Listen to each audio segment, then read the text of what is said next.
Chapter 1. How did Uncle Pei arrive? I no longer desire Shen Luqiu. I am willing to accept a marriage alliance and join the Pei family, Jiang Xuan declared suddenly at the dining table. The previously tranquil dining hall fell into a silence so profound that one could hear a pin drop. Qin Mama, who was serving nearby, gazed at Jiang Xuan in astonishment. Miss, is it that the longevity noodles do not suit your palate? I shall have the kitchen prepare them anew. The maid, Hongdo, appeared even more flustered. Miss, was it the poorly made longevity buns that displeased you? Jiang Xuan glanced at the oddly shaped buns and the excessively garnished bowls of noodles on the table, shaking her head. As with previous years, she was spending her 18th birthday alone. It is not that I simply no longer wish for Shen Luqiu. Really? The two individuals across from her exclaimed almost in unison, with Hongdo nearly leaping off the ground in her excitement. They regarded Jiang Xuan with a mix of suspicion and what seemed to be overwhelming joy, tempered by the fear that it might all be a mere illusion, compelling them to suppress their elation and the upward curve of their lips. Jiang Xuan understood the reason for their expressions. For the past decade, she had shown great warmth and concern for Shen Luqiu. Yet today, on her 18th birthday, he had gifted her with the words utterly repulsive. Jiang Xuan is formidable by nature, yet it is only pity that compels her to engage in conversation. Should she harbor other intentions, it would indeed be nauseating. The words she had overheard during the day at the academy echoed in her ears like a sinister incantation. Jiang Xuan paused, her hand faltering with the chopsticks. Finishing the last strand of longevity noodles at the bottom of her bowl, she set down her chopsticks and nodded solemnly. Yes, really, I no longer desire it. As she spoke, Jiang Xuan took a bite of the longevity bun on the table. As in previous years, Mama's longevity noodles were both salty and mushy, while Hongdo's buns were as hard as iron discs. Heaven above, for next year's birthday, she simply wished for Mama and Hongdo to sit down and share a meal with her, and to refrain from cooking altogether. As she chewed on the iron-like disc, Jiang Xuan solemnly made a wish for her 18th birthday in her heart.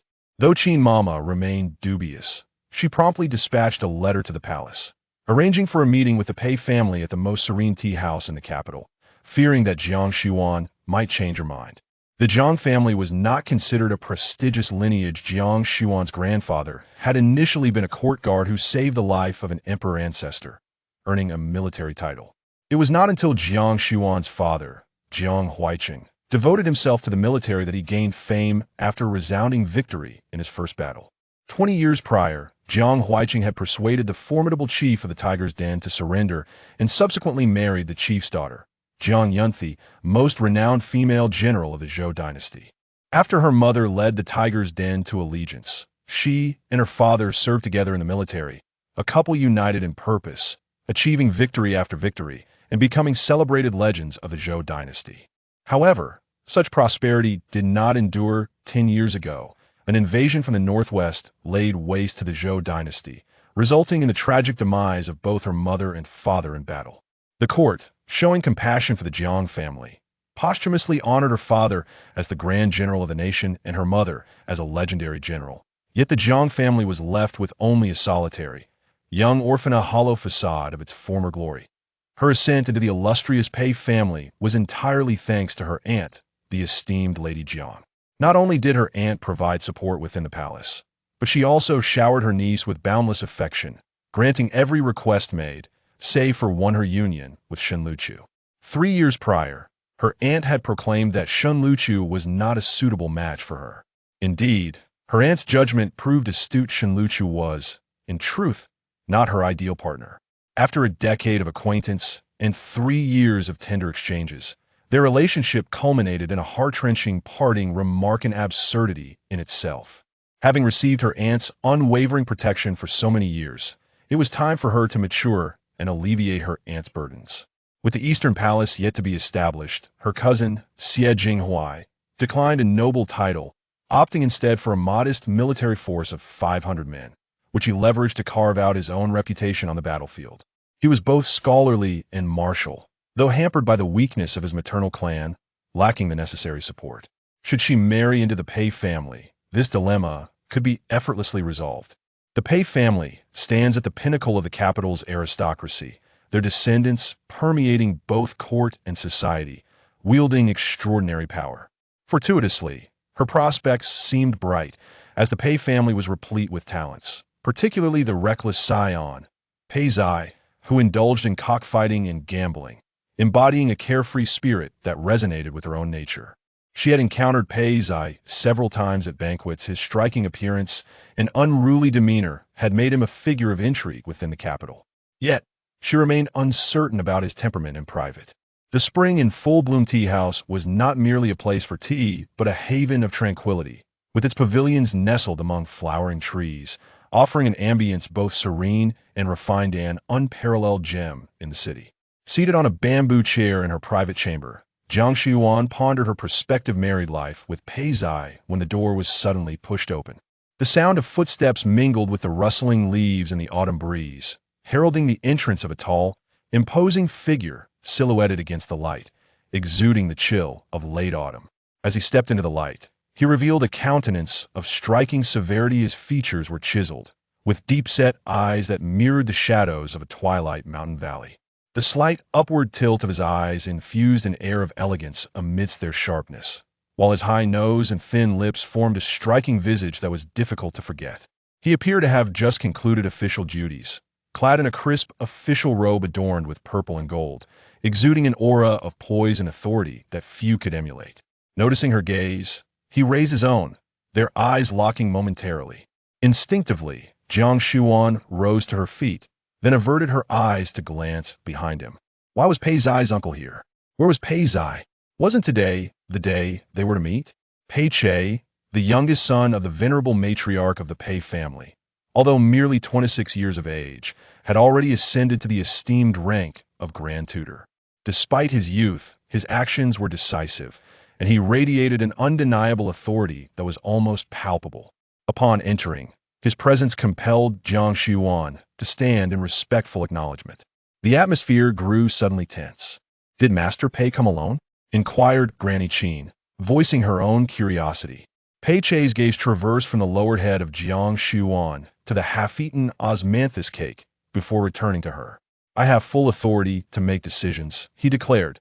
Pei Che took his seat opposite Jiang Xuan. Though Jiang Xuan felt somewhat constrained, she graciously approached to pour tea for him before returning to her seat, settling quietly. Pei Che cast his gaze downwards at the teacup before him, from which wisps of steam gracefully rose. "The Pei family has no objections to this marriage proposal. If the general's residence harbors no dissent, let us schedule the wedding for the 8th of next month." "So soon?" Jiang Xuan exclaimed in surprise. Having only met today, to be wed in less than a month seemed exceedingly hasty. Was this the simplicity necessitated by a political alliance? Pei Che glanced her way. "Are you unwilling?" As his profound gaze fell upon her, it bore down like a mountain, causing Jiang Xuan to swallow the words that had nearly escaped her lips. Like a student under the scrutiny of a strict teacher, she obediently shook her head. Even if Pei Zai occasionally acted out of line, he belonged to a venerable family, and she indeed felt she was aiming high. "No, I am willing." Pei Che's tone revealed no hint of emotion. He decisively stated in a voice as calm as still water, "Then it is settled. As compensation for the haste of the wedding, we shall prepare a double dowry, one from the Pei family and one for myself." Jiang Xuan was taken aback once more. She had long heard of the close relationship between Pei Zai, the young master of the Pei family, and her uncle, but she had not anticipated such intimacy. The fact that Pei Che, as the uncle, would personally provide a separate dowry for Pei Zai's marriage was truly unexpected. Chapter 1. How did the Pei family's young uncle arrive? "I no longer wish for Shen Lichu. I am willing to accept a marriage alliance and enter the Pei family," Jiang Xuan declared suddenly at the dining table. The once tranquil dining hall fell into a profound silence, where even a pin drop could be heard. Qin Mama, who was attending to the meal, stared at Jiang Xuan in astonishment. "Miss, is the longevity noodle not to your taste? I shall have the kitchen prepare another batch at once." The maid, Hongdo, was even more flustered. "Miss, is it that the longevity buns I made were too unsightly, causing you displeasure?" Jiang Xuan glanced at the oddly shaped longevity buns and the colorful, overly garnished noodle bowl on the table, shaking her head. Once again, As in previous years, she celebrated her 18th birthday alone. It is not that I simply do not like Shen Luchu any longer. Really? The two individuals across from her exclaimed in unison, and Hongdo nearly leaped off the ground in surprise. They regarded Jiang Xuan with a mixture of skepticism and sheer joy, suppressing their elation and the instinct to smile widely, fearing it might be a fleeting fantasy. Jiang Xuan understood the reason for their expressions. Over the past decade, she had shown immense warmth and concern for Shen Luchu. Yet today, on her 18th birthday, he had bestowed upon her a mere 4 words utterly repulsive. Jiang Xuan comes from a fierce lineage. It is merely pity that leads her to converse with her. Should she harbor any ulterior motives, it would indeed be revolting. The words she had overheard earlier at the academy echoed in her mind like an incantation. Jiang Xuan paused, her chopsticks momentarily still. After finishing the last strand of longevity noodle in her bowl, she set her chopsticks down and nodded solemnly. Yes, truly, I do not want it. Saying this, she took a bite of the longevity bun on the table. As in previous years, Mama's longevity noodles were overly salty and mushy, while Hongdo's buns were as hard as iron discs. Heaven above, for next year's birthday, I hope Mama and Hongdo can simply sit down to share a meal with me and refrain from cooking altogether. Jiang Xuan chewed the iron disc in her mouth, silently making a serious wish for her 18th birthday. Although Qin Mama was skeptical, she immediately sent word to the palace, and the next day arranged a meeting with the Pei family at the most serene tea house in the capital, fearing that Jiang Xuan might change her mind. The Jiang family was not considered a prestigious lineage. Jiang Xuan's grandfather had initially been a palace guard. By saving the life of the emperor's ancestor, he earned a military title. It was Jiang Xuan's father, Jiang Huaiqing, who made a name for himself in the military with his impressive first campaign. 20 years prior, Jiang Huaiqing had persuaded the formidable leader of the Tiger's Den to surrender and subsequently married its chief maiden, Jiang Yunthi, foremost female general of the Zhou dynasty. After her mother led the Tiger's Den to submission, she and her father served together in the military, their partnership yielding numerous victories, elevating them to the ranks of the Zhou dynasty's most esteemed generals and legends. Alas, such prosperity was short-lived a decade ago. The Western enemies surged forth, and the Zhou dynasty fell short. Both her mother and father perished in battle. The court, showing compassion for the Jiang family, posthumously honored her father as the Grand General of National Defense and her mother as the legendary general. Yet, the Jiang family was left with only a solitary young, girl-in empty shell of its former self. She was able to ascend the ranks of the Pei family solely due to her aunt, the esteemed Jiang Guofei. Not only did her aunt look after the family within the palace, but she also showered her niece with affection, granting every whim and desire she expressed. The only exception to this indulgence was the matter of her marriage to Shen Luchu. 3 years prior, her aunt had declared that Shen Luchu was not a suitable match for her. Her aunt's judgment proved to be astute, as Shen Luchu indeed was not her ideal partner. After a decade of acquaintance and 3 years of mutual care, it was rather ironic that it culminated in such a heart-wrenching remark. Given her aunt's unwavering support over the years, it was time for her to mature and alleviate some of her aunt's burdens. Currently, with the Eastern Palace yet to be established, her cousin Xie Jinghuai had declined a princely title, opting instead for a modest army of 500 men, through which he carved a name for himself on the front lines. Her cousin, both erudite and martial, suffered from a lack of support due to the weakness of his maternal family. If she could marry into the Pei family, this predicament would be swiftly resolved. The Pei family stands at the pinnacle of the capital's aristocracy, with its scions permeating both the court and the realm, wielding unparalleled influence. Fortune smiled upon her, as the Pei family was blessed with numerous talents, including the reckless grandson Pei Zai, who indulged in cockfighting and gambling, his carefree disposition resonating with her own, both in age and temperament. She had encountered Pei Zai several times at banquets. He was strikingly handsome and audacious, a prominent figure in the capital's social scene. Yet, she remained uncertain about his demeanor in private. The spring courtyard was not merely a tea house, but also a garden, with various rooms nestled amid flowering trees, offering a serene elegance where one could savor tea and enjoy the scenery, truly a unique gem in the capital. Jiang Xuan sat in a bamboo chair within one of the rooms, lost in contemplation about her prospective life with Pei Zai, when the door was suddenly pushed open. The sound of footsteps mingled with the rustling leaves stirred by the autumn breeze. A tall and imposing figure entered, silhouetted against the light, embodying the stark chill of late autumn. As he stepped into the light, his striking features were revealed. His countenance was stern, with deep-set eyes reminiscent of a shadowy mountain pool veiled in twilight. The slight upward curve of his eyes lent an air of charm amidst their sharpness, while his prominent nose and thin lips complemented each other in unforgettable visage. He appeared to have just emerged from court, clad in a crisp official robe adorned in purple and gold, exuding an authority and poise that many could only aspire to emulate. Upon noticing her gaze, he also raised his eyes to meet hers. Their eyes locked, and Jiang Xuan instinctively rose to her feet, averting her gaze to glance behind him. To her surprise, it was not Pei Zai who had arrived, but rather his uncle.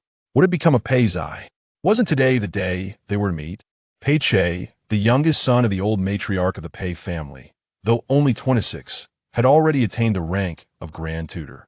Young yet decisive, Pei Che exuded an undeniable aura of authority that rendered him nearly unassailable. Almost immediately upon entering, Jiang Xuan stood in reflexive greeting, the atmosphere growing suddenly tense. "Did you come alone, Lord Pei?" inquired Qin Mama, her voice tinged with curiosity. Pei Che's gaze shifted from Jiang Xuan's bowed head to the half-eaten osmanthus cake before her, before finally returning to meet her eyes. "I am authorized to make decisions on my own behalf." Pei Che took a seat opposite Jiang Xuan. Though Jiang Xuan felt somewhat reserved, she graciously approached him to pour tea before quietly returning to her own seat. Pei Che cast a downward glance at the teacup before him, wisps of steam curling upward. "The Pei family has no objections regarding this marriage proposal. If the general's residence has no dissent, we shall set the wedding date for the 8th of next month." "Is it so soon?" Jiang Xuan exclaimed in astonishment. They had only just met today, and in less than a month they were to wed. Was this not a trifle too hasty? Was it customary to simplify matters due to the nature of the alliance? Pei Che's gaze shifted towards her. "Are you unwilling?" As his profound gaze fell upon her, it felt as though a mountain bore down upon her. The words she had almost spoken were swallowed back, and like a student under the scrutiny of a teacher, she obediently shook her head. Despite Pei Zai's somewhat unconventional demeanor, belonging to a prestigious family like the Peis was indeed a lofty aspiration for her. "No, I am willing."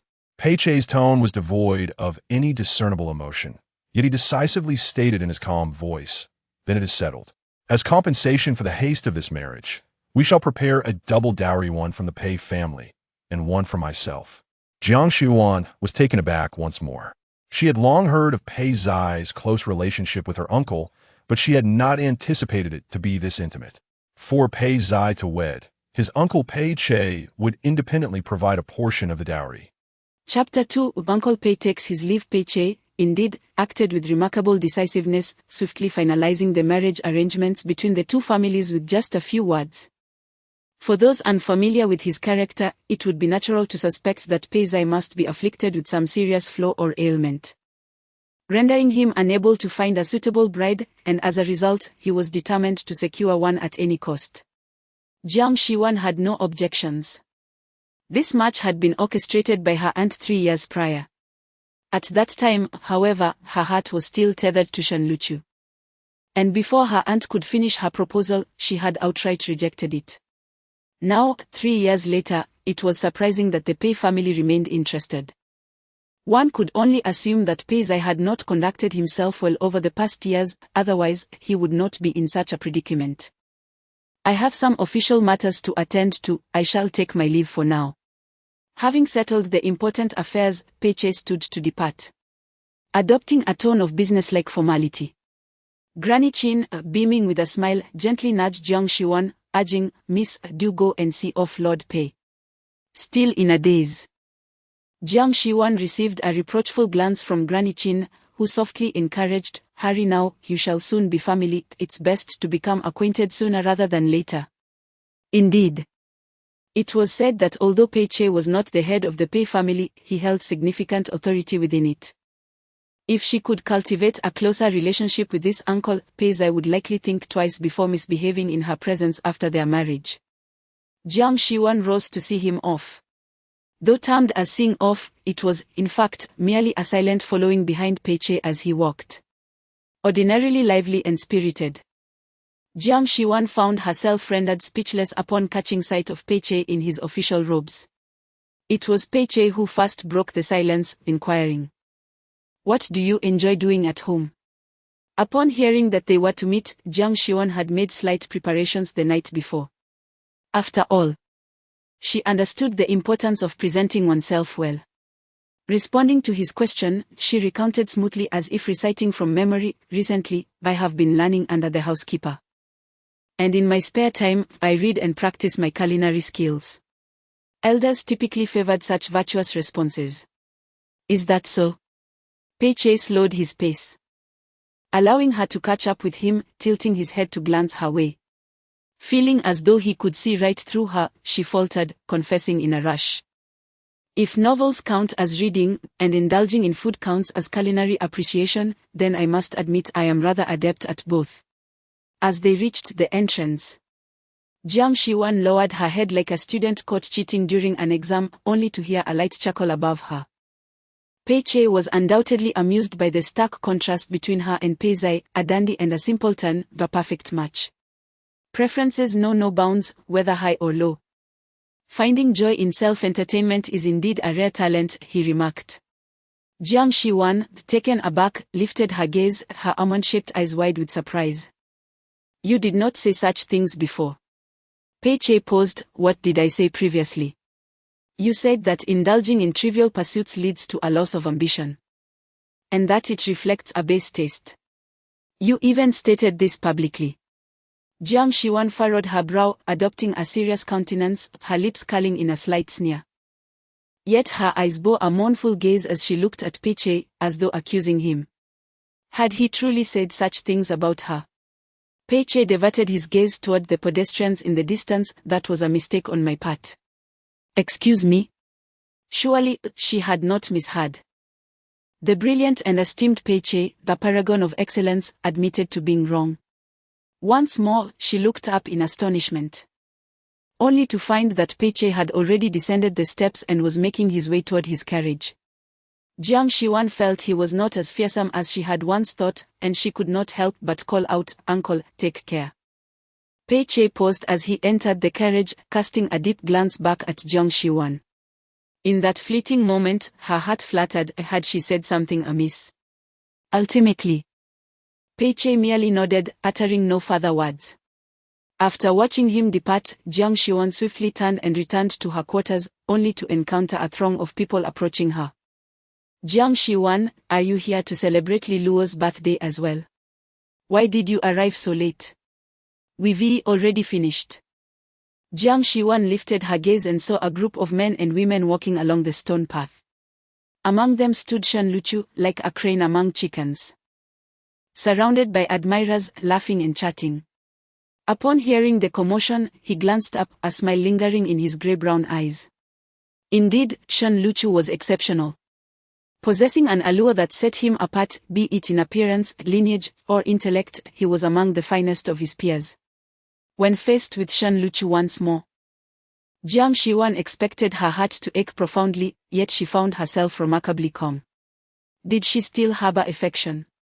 Perhaps she did. That fleeting glance from her youth and his words of praise lingered in her memory.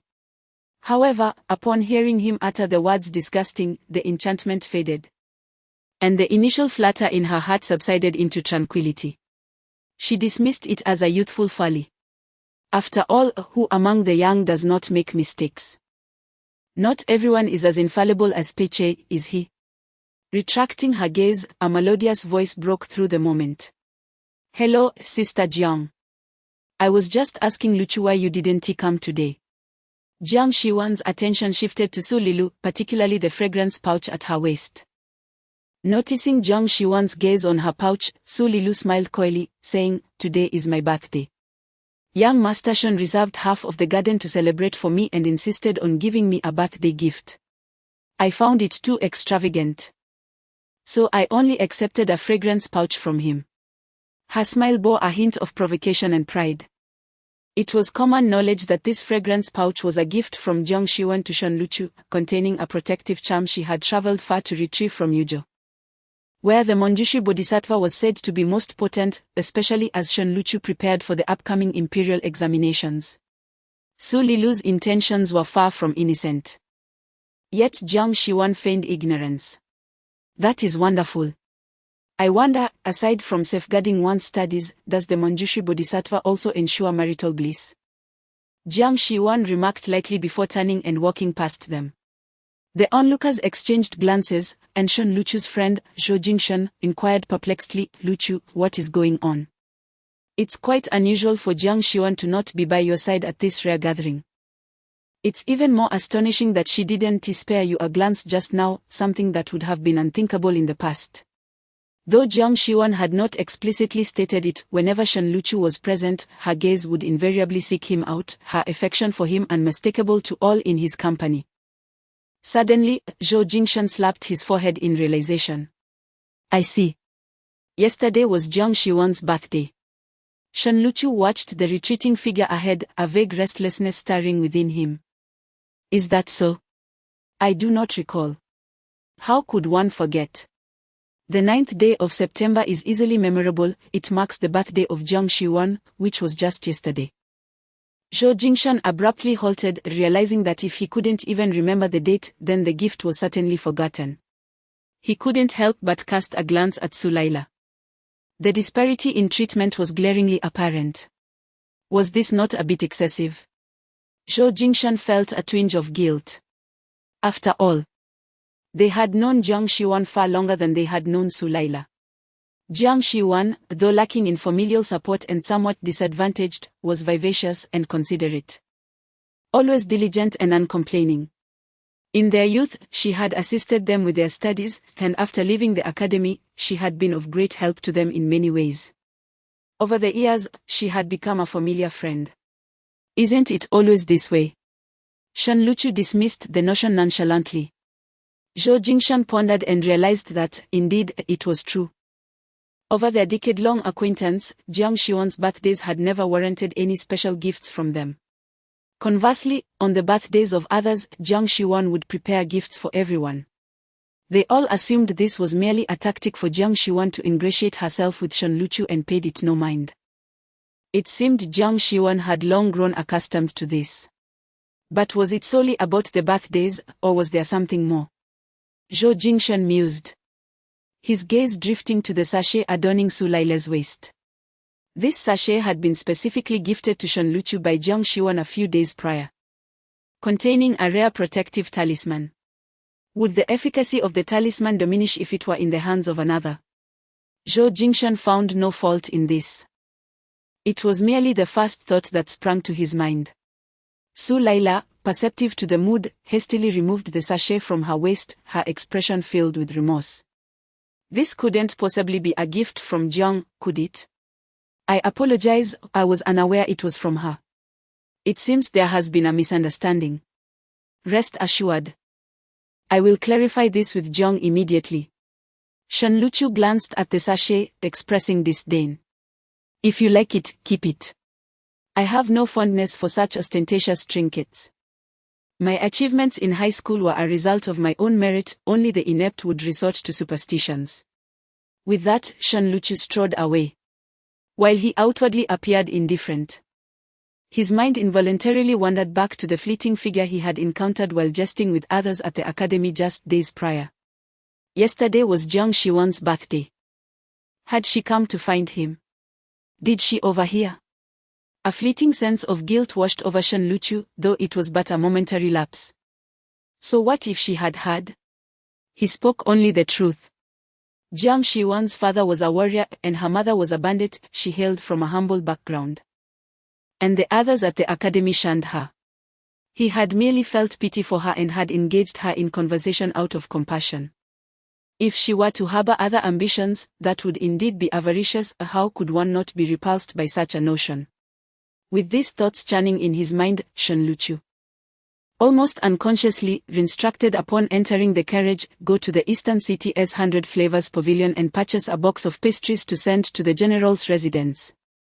The servant, Mou, found this curious and could not help but inquire, is the young master sending pastries to Miss Jiang?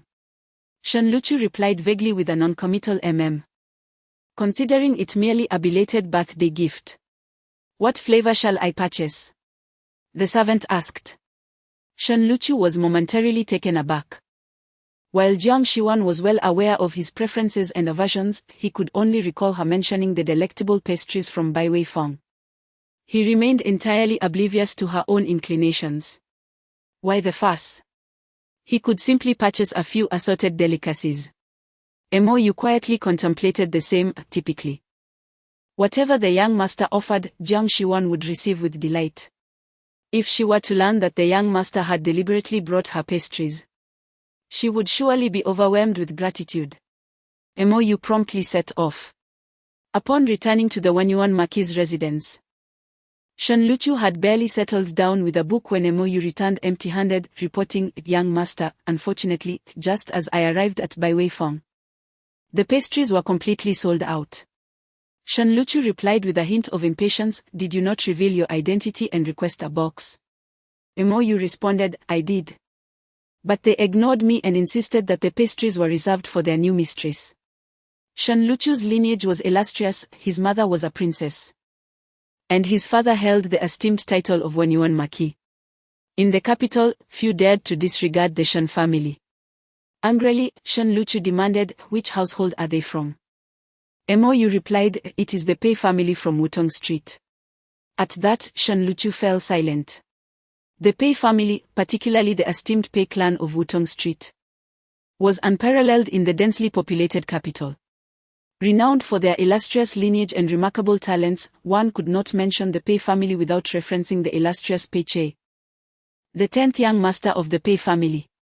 Pei Che gained fame at a young age, achieving success in the imperial examinations at 12 and rising to prominence by 16. Swiftly becoming a trusted minister by the emperor's side within a decade, a figure of unattainable aspiration for all scholars. The thought of Pei Che evoked a tinge of bitterness in Shenluchu's heart. Everyone praised him for his academic prowess, suggesting he might become the second Pei Che. The second, who desired to be merely the second. He had already claimed the top honors in the examinations and awaited the spring test to secure the ultimate distinction. Achieving the coveted 3 honors would leave Pei Che feeling inferior in comparison. What did you just say? The Pei family is buying things for whom? Their new mistress? Shenluchu inquired, intrigued. Mou nodded, "Yes, the Pei family's steward personally came to make the purchase, indicating it was of great importance." Shenluchu could not help but think of the frivolous Pei Zai, who squandered his days in idleness, and scoffed, "Who is so unfortunate as to marry that wastrel? They will have much to lament in the future." Chapter 3: Who among good men would bestow a small book upon his fiancée? As Jiang Shiwan was about to return to her chamber, Granny Qin immediately inquired, "Yuana, what do you think of Lord Pei?" Jiang Shiwan, taken aback by the sudden mention of Pei Che, wore an expression of infatuation, her smile stretching from ear to ear. Yet, she could not genuinely smile. Her reverence for Pei Che was deeply ingrained, like a shadow that followed her relentlessly. This man was the cause of her first ever beating in life. It happened a decade ago when she was still a student at Luming Academy. The Zhou dynasty was known for its liberal customs, allowing women to attend school. However, the pursuit of education and the imperial examinations were predominantly male endeavors. Families sent their daughters to school largely to help them forge connections within influential circles. Once the girls had received their basic education, they were generally left to their own devices, provided they did not behave improperly. Only Pei Che, who had been invited temporarily, demanded strict adherence to discipline. After she had momentarily lost focus in class, he publicly summoned her and delivered a slap to her hand, confiscating her belongings as well. Pei Che asserted that he did not believe education was solely a man's affair, nor was it merely a means to attain fame and fortune. Education, he proclaimed, cultivates character and virtue, thus, before him, regardless of gender, laziness would be met with consequences. At merely 16, Pei-che exhibited a sternness that surpassed even the most traditional of scholars. After being chastised publicly, Jiang Shiwen dared not slack off again. She committed herself to her studies with unprecedented seriousness. By the end of the semester, she emerged at the top of her class with exemplary grades. True to his word, Pei-che's actions were consistent with his principles. When rewarding, he not only returned her confiscated items but also included her name on the honor roll. That was the first time she had ever been recognized, and it marked the sole occasion when a female student graced the honor roll, achieving the highest rank. During that period, Jiang Shiwen walked with a newfound confidence. However, her feelings towards Pei-che were more rooted in fear than admiration. Even now, she occasionally found herself dreaming of being publicly summoned in lively banquets or bustling streets. The most absurd dream involved her wedding night, where she shyly awaited her groom beneath a red veil, only for it to be lifted by a ruler wielded by the unyielding man, clad in resplendent red wedding attire. With a slight smirk, he commanded her, "Extend your hand." Jiang Shiwen shuddered at the memory, shaking her head to dispel the ludicrous dream. Nevertheless, she consoled herself with the thought that she was not destined to share her life with Pei-che. Having a principled and discerning elder was, in fact, quite reassuring. Should any discord arise with Pei-zai, she would not be unduly oppressed. Reflecting on this, a hint of flattery mingled with her trepidation. Lord Pei is indeed commendable. With him around, I find great solace. Granny Chin's eyes sparkled with delight. Indeed, how could the matchmaker chosen by your aunt be anything less than exceptional? Lord Pei is youthful and accomplished, his capabilities unmatched. A daughter marrying him would command respect both at home and in society. With his high status, she would not have to manage household affairs, living comfortably as the Grand Tutor's wife. The mere thought of such a perfect union brought tears of joy to Granny Chin's eyes. Had this marriage been realized 3 years ago, she would now be cradling a little miss. It is hard to imagine the beauty that would emerge from the union of someone as striking as the esteemed Master Pei and a girl of such exceptional grace. Since the young lady harbors no objections, the matron promptly set off to convey the news to the noble consort. Upon returning to the general's residence, Matron Chin immediately busied herself with preparations. Jiang Shiwen's parents had spent their lives away from home, and she had been raised by Matron Chin, who had taken it upon herself to oversee the Grand General's estate after the passing of Jiang Shiwen's parents, treating her as if she were her own child. How could she not feel joy at the thought of her ward finding a worthy suitor? With but a month's time, she needed to swiftly organize the young lady's dowry. As Jiang Shiwen returned to her room, intending to rest, she was greeted by the exuberant cries of Hongdo from outside. Miss. The Pei family has sent someone with the engagement letter." "Engagement letter?" Jiang Shiwen exclaimed in surprise. "So soon?" Hongdo nodded, unable to contain her laughter. It was rare to witness such eagerness in a matchmaking affair. After a morning visit, an engagement letter was delivered by afternoon, indicating their profound interest in her. As expected, Master Pei truly possessed discerning taste, unlike some foolish individuals who could not appreciate true worth. Her lady was as beautiful as a celestial being, exceptionally intelligent, and unmatched in the capital. Who would not be enamored? In addition to the engagement letter, the Pei family had also sent numerous gifts. Hongdo, with an air of triumph, directed the servants to bring in box after box of delicacies, filling the entire table. Jiang Shiwen turned to glance at the array of pastries, her eyes subtly brightening with delight. "And this," Hongdo added, "is a parcel that the esteemed fiancé specifically instructed to be delivered to you." She handed Jiang Shiwen a bundle. Jiang Shiwen examined the table laden with treats, then looked at the bundle in Hongdo's hands, which vaguely resembled a few books. Could someone truly have taken her casual remarks to heart?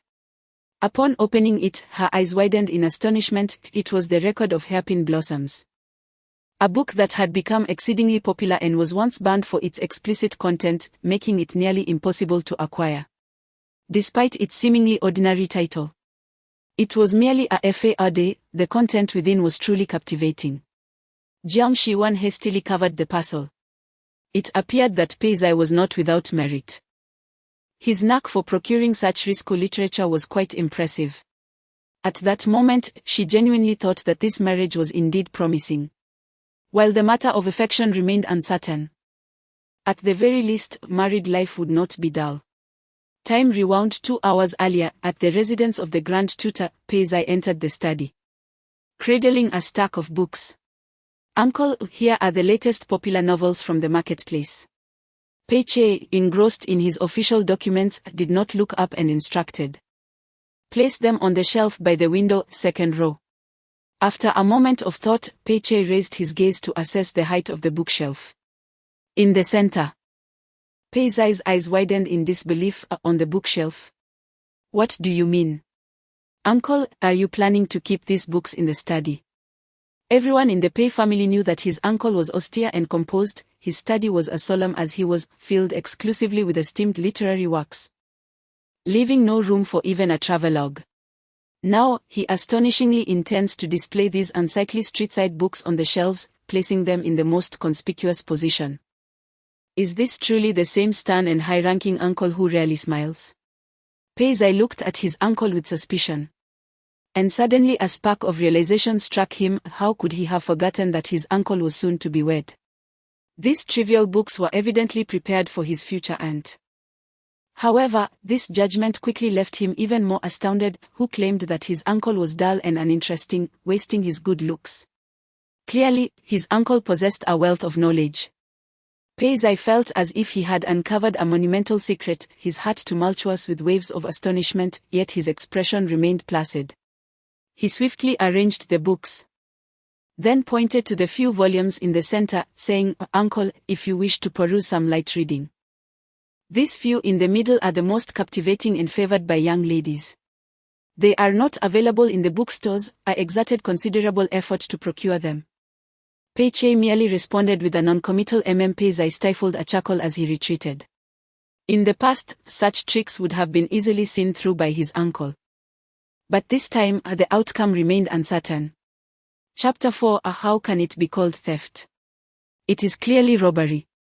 The volumes of tales presented by Pei Zai were indeed rich yet not overly indulgent, flamboyant yet not vulgar.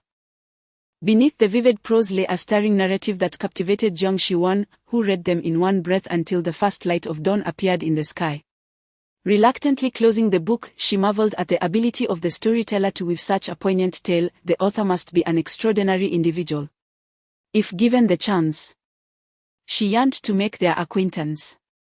Perhaps Pei Zai knew this remarkable person.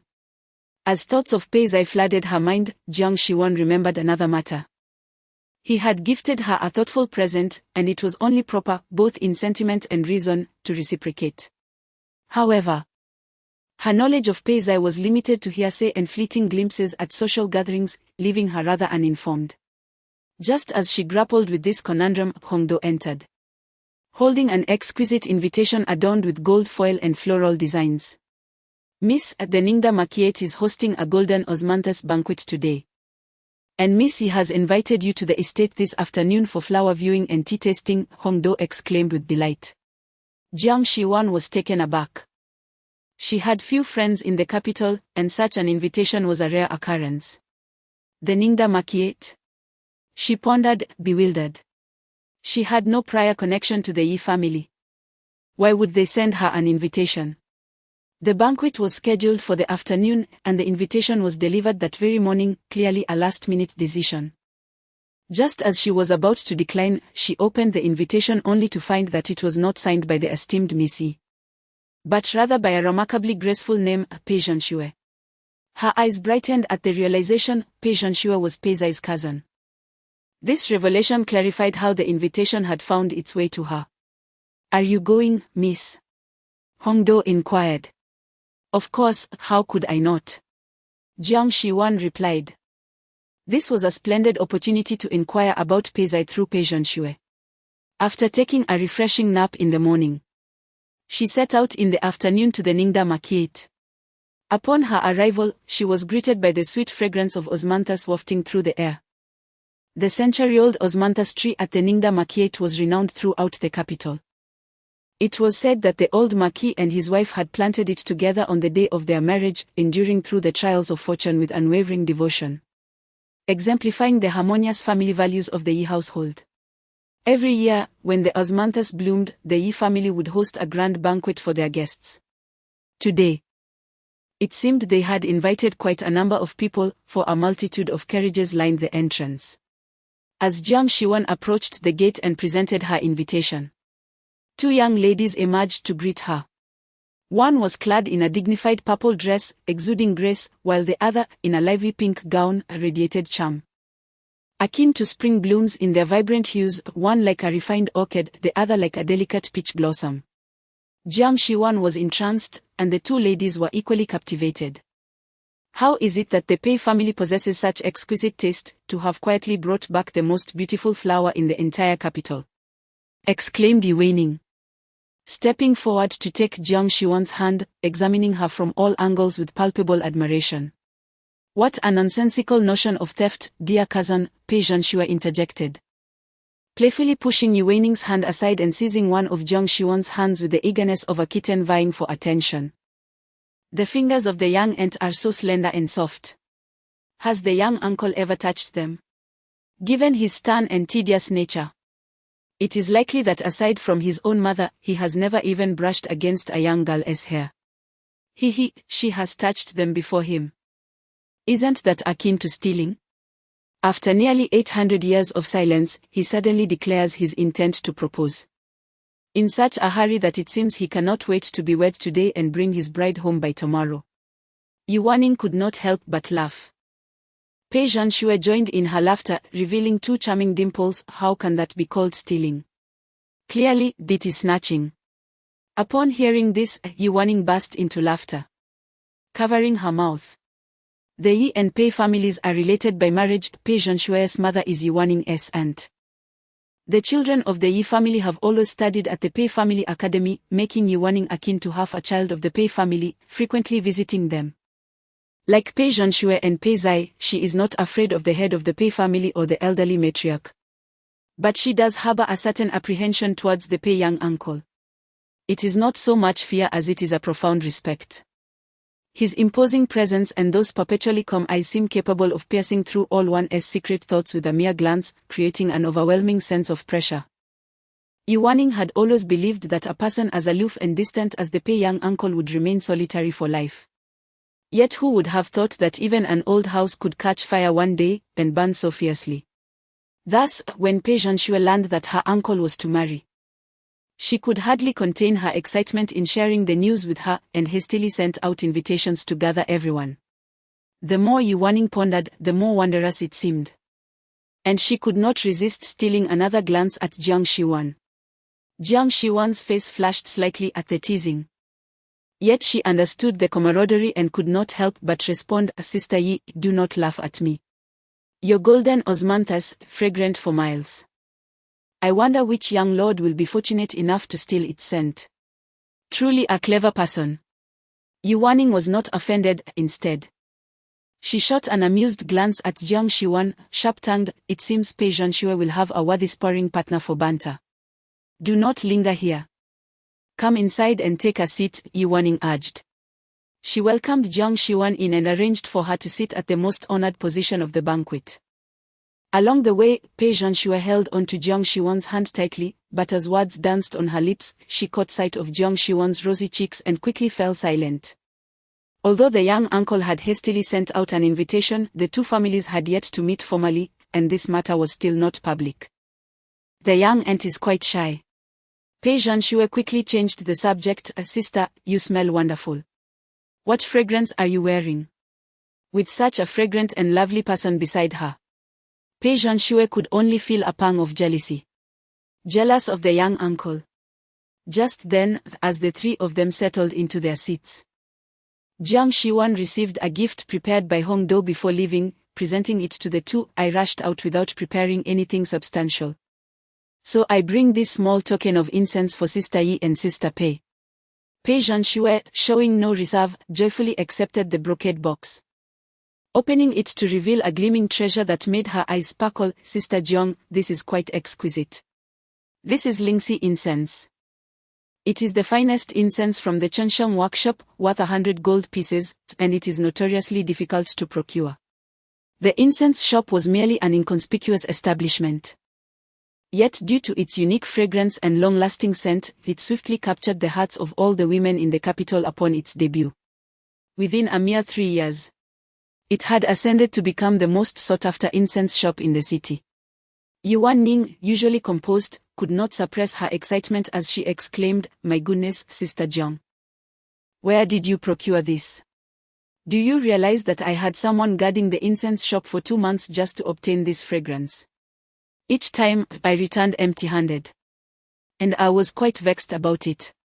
Ha ha ha, my cousin even remarked that if she couldn't buy the Lingxi incense again, she would send someone to abduct the shopkeeper of the incense shop, compelling her to prepare 10 or even 100 boxes right before her eyes. Sister Jiang, you have saved the shopkeeper's life," Pei Zhonxue laughed. Jiang Xiwan was unaware of Pei Zhonxue's fondness. Had she known, she would have brought several more boxes. "If Sister Yi has any other preferences, please do let me know, and I shall bring them to you." Yuan Ning looked at her in astonishment. "Sister Jiang, you know the shopkeeper of the incense shop?" She deeply admired the fragrances from the shop and harbored the desire to meet its proprietor. However, the shopkeeper had never made a public appearance. All she knew was that the proprietor was a young lady who led a reclusive life. Jiang Xiwan modestly nodded. "Well, I suppose I have a slight connection." Yuan Ning, not questioning further, inquired, "Could you convey a message to the shopkeeper for me?" "What message?" Jiang Xiwan asked. With a serious expression, Yuan Ning replied, "Tell her to be more cautious while walking in the future. Though I have obtained the Lingxi incense, I still wish to kidnap her. How dare she concoct such exquisite fragrances? It's utterly reckless." Jiang Xiwan could not help but burst into laughter, while Pei Zhonxue doubled over in mirth at the table. In the days that followed, Jiang Xiwan would often reflect on that afternoon, where the autumn breeze brought warmth beneath the fragrant trees, where the three of them met for the first time. Concealing within their gathering the individuals they longed to know, a serendipitous connection that felt as fated as her bond with a certain someone. Chapter 5. Pei Zai's preferences were other. After indulging in playful banter for a while, Yu Weining excused herself to attend to other guests, leaving Pei Zhonxue to care for Jiang Xiwan at the banquet. Pei Zhonxue, the lively little sister-in-law, proved to be quite charming, and the two quickly became acquainted. Jiang Xiwan, mindful of her intention to reciprocate Pei Zai's kindness, inquired, "What does young Master Pei enjoy doing at home?" The moment the words left her lips, Jiang Xiwan felt an uncanny familiarity with the question. After a brief pause, she recalled it was the exact phrasing Pei Che had used to ask her the previous day. She had not only adopted the words but also the tone, deep and somewhat rigid. Jiang Xiwan promptly shook her head internally, resisting the urge to sound like a dull and pedantic housekeeper. She clarified, "Young Master Pei gifted me some items yesterday, which I greatly appreciated, and I thought to return the favor." Young Master Pei. The term felt oddly foreign. Ever since her uncle had been appointed as the Grand Tutor, everyone in the capital addressed him as Lord Pei. The title Young Master Pei was so unfamiliar that she initially assumed Jiang Xiwan was referring to Pei Zai. Did her little aunt regard her uncle as too aged for such a title? Pei Zhonxue chuckled, "Sister Jiang, why be so polite? We shall soon be family. There is no need for such distinctions." Jiang Xiwan replied, "One must still reciprocate goodwill. Even in matters of affection, one cannot allow for unilateral generosity. Especially since my relationship with young Master Pei lacks any emotional foundation. I cannot bear the thought of him bearing the burden alone. Moreover, mutual exchanges paved the way for future negotiations." Seeing Jiang Xiwan's determination, Pei Zhonxue pondered for a moment before suggesting, "Perhaps Sister Jiang could present some ancient texts or classic literature." Jiang Xiwan was taken aback. For someone as frivolous as Pei Zai, his tastes appeared unexpectedly refined. She sensed something amiss yet hesitated to probe further. After all, if her little uncle did not ridicule her for her penchant for trivial tales, how could she mock Pei Zai for his preference for antiquarian literature? Noticing Jiang Shiwan's slight frown, Pei Zhonshue's heart skipped a beat. Indeed, her little aunt seemed displeased. Just as Pei Zhonshue was about to offer an explanation, a voice emerged from behind. Sister Jiang, what a coincidence. You are here today as well. Jiang Shiwan turned to see Su Liruo approaching gracefully in a flowing white gown, adjusting the intricately designed hairpin adorned with gold and jade atop her head. Miss, that hairpin. Hongdo exclaimed, her eyes widening in alarm. With such pronounced movements, Jiang Shiwan would have to be blind not to notice. It was no wonder Hongdo reacted so strongly. That hairpin had been chosen by Jiang Shiwan herself just a day before her birthday, during an outing with Shen Luchu. On that day, Shen Luchu had taken her to a jewelry shop, asking her preferences and encouraging her to select a piece. Hongdo had assumed it was a gift for her young mistress and believed Shen Luchu had finally taken notice of Jiang Shiwan's worth. In that fleeting moment, Jiang Shiwan had also imagined it to be a birthday gift from Shen Luchu, which had led her to eagerly seek him out on her birthday. Little did she anticipate hearing such heart-wrenching words. She had always believed Shen Luchu was different, at least not one to flatter the powerful and belittle the weak. Who knows? Shen Luchu is the one who looks down on himself the most. Perhaps Shen Luchu has long forgotten the words he once uttered. Yet, it has only been a mere 3 years. How utterly absurd. Is Miss Zhonshue also present? Su Lilu turned her gaze towards Pei Zhonshue, and her expression noticeably shifted. From a distance, she had only recognized Jiang Shiwan and initially thought the person beside her was inconsequential. Little did she know. It was indeed the cherished jewel of the Pei family, Pei Zhonshue. How could Pei Zhonshue be seated with Jiang Shiwan, laughing and chatting? Miss Zhonshue. Do you know Jiang Mei? Su Lilu could not help but inquire. I did not know her before, but now I do. Not only that. We will be together every day from now on, Pei Zhonshue replied, linking her arm with Jiang Shiwan and leaning against her, playfully nuzzling her face like a kitten, causing Jiang Shiwan to chuckle. Su Lilu stared in disbelief at their intimate gestures, bitterness bubbling within her. The Pei family is prestigious. And despite her countless attempts to approach Pei Zhonshue, the latter had always remained aloof, reluctant to engage in conversation. How is it that after just one meeting with Jiang Shiwan, they have grown so close? Finding no way to converse with Pei Zhonshue, Su Lilu turned her attention to Jiang Shiwan. It is rare to see Jiang Mei coming out for a banquet. Would you like me to introduce you to some friends later and show you around? Su Lilu spoke in a familiar tone. Red Bin rolled her eyes in exasperation. How pretentious. In the entire capital, Su Lilu was the one who loved to meddle in the affairs of young ladies. Whatever her family's daughters desired, she would insert herself even if it were the most undesirable situation. And that Shen Luchu, what a heartless wretch. Over the years, the young lady had suffered greatly because of this pair of scoundrels. However, at long last, the days of hardship are over. The young lady has found a better match.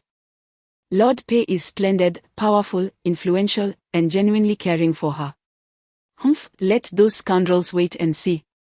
They will witness my family's esteemed matriarch weeping bitterly, filled with regret.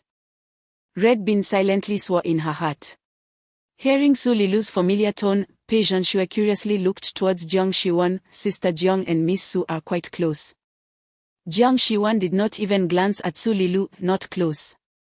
Su Lilu's face flashed with embarrassment, her expression frozen in a comical manner. Yet, she quickly regained her composure. Forcing a smile, Jiang Mei is not close to anyone, for she is entirely devoted to the heir of the Shen family, leaving little room for friendships. How curious it is that Jiang Mei did not pursue Shen Shitzi today. Once again, Red Bin felt her teeth grind in frustration. Last time, at Shen Luchu's banquet, Su Lilu had similarly mocked the lady, belittling the Jiang family's status, which had infuriated the young lady to the point of pushing Su Lilu into the water. Clearly, Su Lilu had instigated the provocation, yet Shen Luchu had still pressured the young lady to apologize, insisting she bow in contrition. Red Bean was seething with anger. But Jiang Shiwan remained unfazed, smiling lightly. In the past, I was blind and misjudged people. I have just recently regained my sight, and I can no longer tolerate filth. If Miss Su desires something, she is welcome to take it. There is no need to inform me. Who do you call filthy? Su Lilu thought she had misheard. Jiang Shiwan had actually labeled Shen Luchu as a filthy creature, her expression rife with disdain. Had she lost her mind? If you didn't hear correctly. Perhaps you should consult a physician. It's rather pitiable to be so young and hard of hearing. And while you're at it, perhaps a check on your sanity wouldn't go amiss. Do refrain from acting like a rabid dog, seizing whatever comes your way, Jiang Shiwan retorted mercilessly. Su Lilu was left in shock, her blood boiling. How dare she call her a rabid dog? Who gave her such audacity? Ignoring her completely, Jiang Shiwan rose and turned to pay Zhanxue beside her. Zhanxue, I wish to see the Osmanthus over there. Of course, I'll accompany you, elder sister.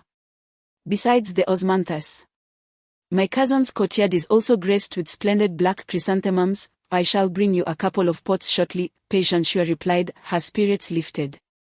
Showing no sign of being affected by Su Lilu's words. As they walked away, she even cast a scornful glance at Su Lilu. When did you become so chummy with my cousin? I was utterly unaware of this. Su Lilu's face, once pale, flushed crimson with indignation. Pei Zhanxue averted her gaze, taking Jiang Shiwan by the hand, leaving Su Lilu behind without a backward glance. Hongdo shot a glance at Su Lilu. Her expression of defeat was quite satisfying.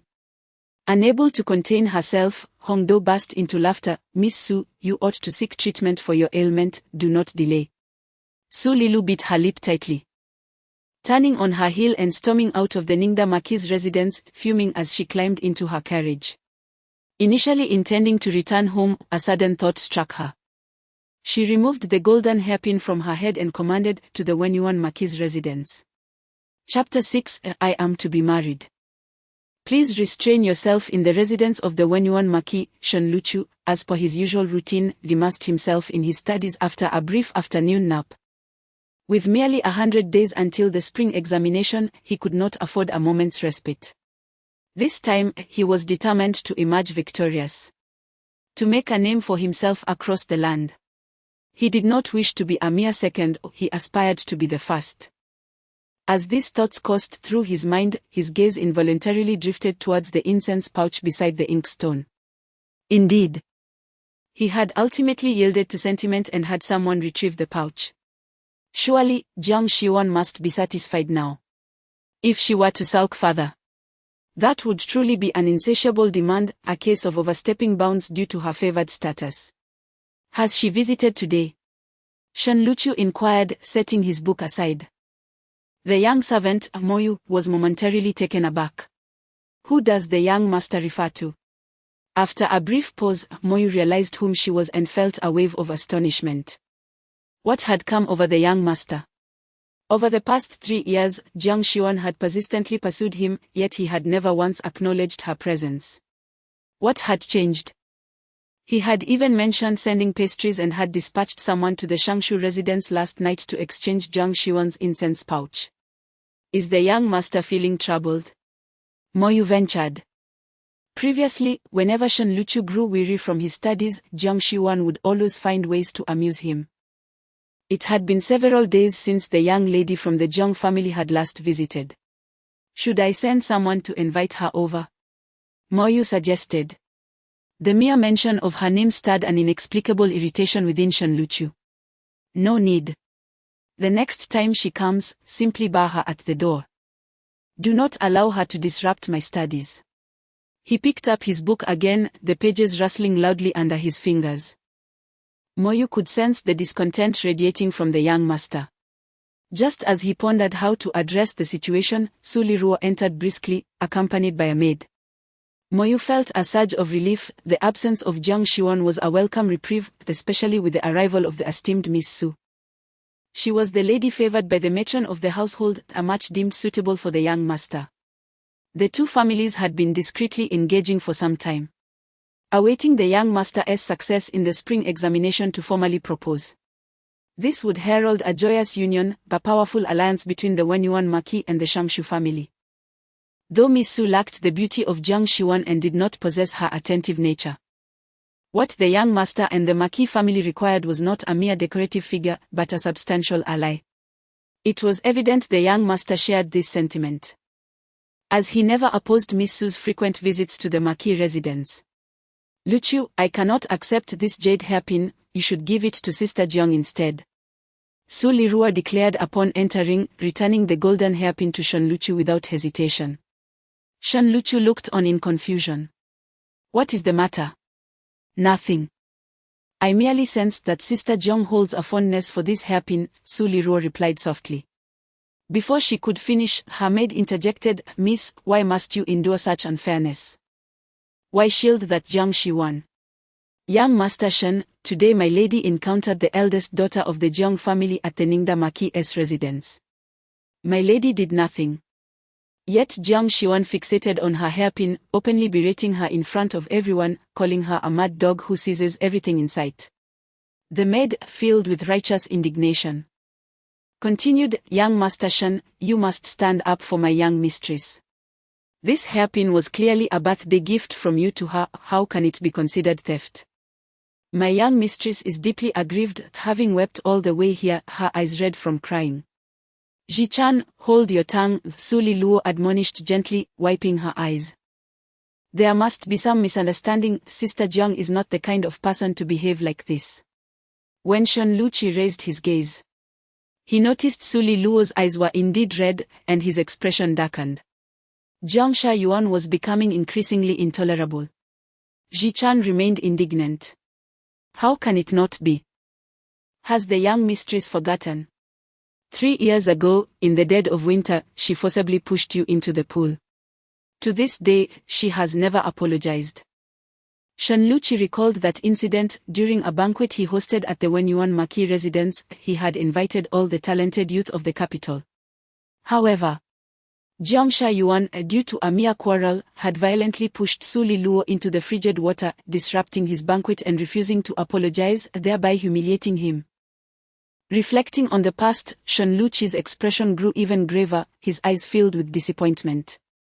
He had hoped that after all these years and numerous admonitions, Jiang Shayuan would temper her brazen and obstinate nature. He had overestimated her, he should have forced her to kneel back then, directly erasing her stubbornness. "MOU. Summon Jiang Shayuan to come here, I demand she apologize to Lirua in person. This time, I cannot allow her to act recklessly again." MOU complied but couldn't help but ask, what if Miss Jiang refuses to come? She would dare not refuse. Shen Luchi replied angrily. "If she does not come, tell her she shall never set foot in the Shen residence again." Meanwhile, the Osmanthus banquet at the Ningda Marquis residence was nearing its conclusion. Yuan Ning, as the host, was exceedingly busy, and Pei Zhonshui was called to assist. Jiang Shayuan, unwilling to intrude, instructed a servant of the Yi family to convey her farewells and rose to depart. As she stepped out of the Ningda Marquis residence, she saw MOU. Shen Luchi's attendant rushing towards her, panting heavily. Without any preamble, he called out, "Miss Jiang, my young master wishes to see you, you must come quickly." Jiang Shayuan frowned slightly. Her aunt often remarked that she could be quite stubborn, she had never felt it until now. She realized she was indeed obstinate, to the point of being blind. So blind that she had overlooked the most obvious matters. Even a mere attendant dared to speak to her in such a manner. It was evident how little weight Shen Luchi placed on her. It was clear that someone had informed him of her whereabouts. And she could easily surmise that someone had maliciously reported her. Shen Luchi was always like this. She did not seek his favoritism, only a fair treatment, yet. No matter how blatant Su Lirua's provocations were, he would feign ignorance and align himself with her.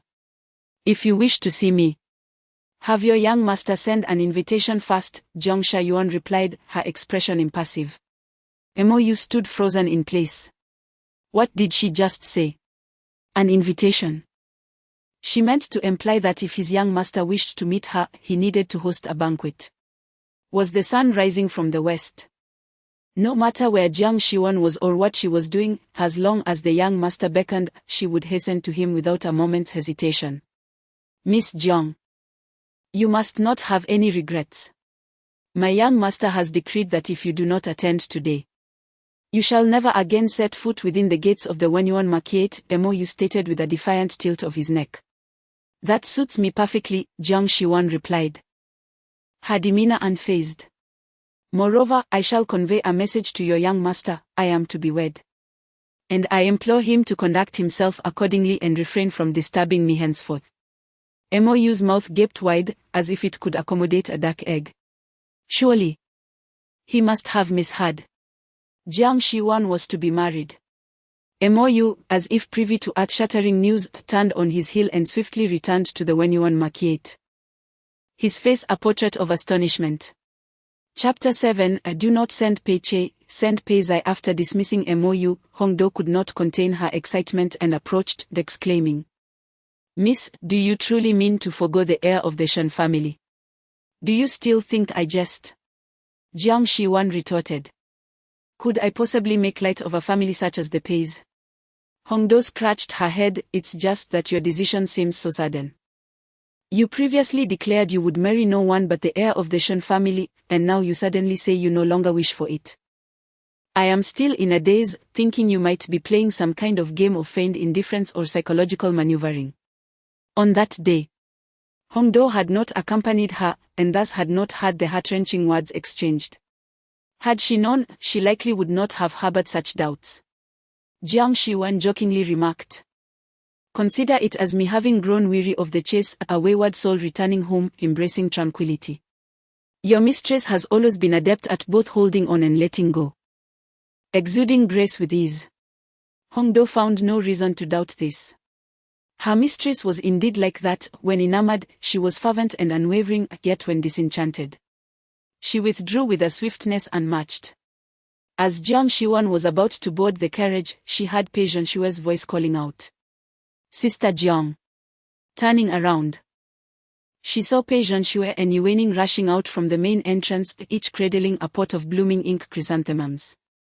Yu Weining apologized. I am so sorry for the inadequate hospitality.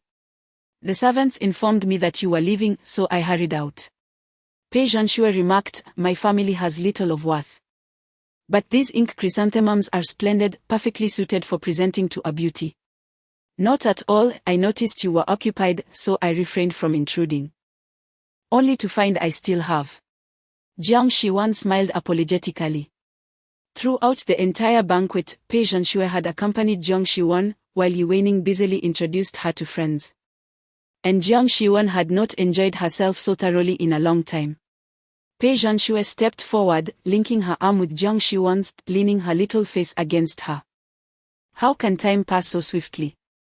I shall miss you dearly, Sister Jiang. Jiang Shiwan felt a twinge of reluctance as well, promptly suggesting, I shall send an invitation for the two of you to visit the General's residence soon. That sounds wonderful. Pei Zhenshue exclaimed.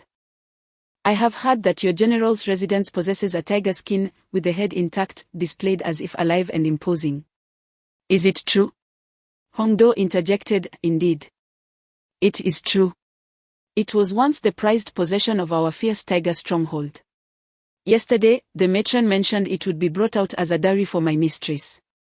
Pei Zhenshue chuckled, in that case, I need not make a special trip to your general's residence, I shall simply await your visit at home.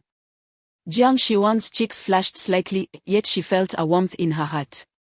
Throughout the banquet, regardless of Su Lishue's deliberate provocations or the veiled jabs from others, Pei Zhenshue had shown not a hint of disdain towards the Jiang family. As the day waned, Jiang Shiwan expressed her gratitude. Thank you once more, Sister Yi, for your gracious hospitality. Just as she was speaking, a carriage unexpectedly approached. Before it had come to a complete stop, a figure leapt down, exclaiming, Ma'am, I late. Has the banquet already concluded? With a resounding voice, Pei Zai, adorned in striking autumn crab red, rushed forward, his high ponytail swaying wildly with his flowing garments, exuding an air of carefree exuberance. Jiang Xiwan's gaze suddenly fixated on Pei Zai. The principal figure had finally arrived. Pei Zai approached with a smile. And upon observing the obsequious demeanor of Pei Zhenxue, it became evident that the individual before him was his future aunt.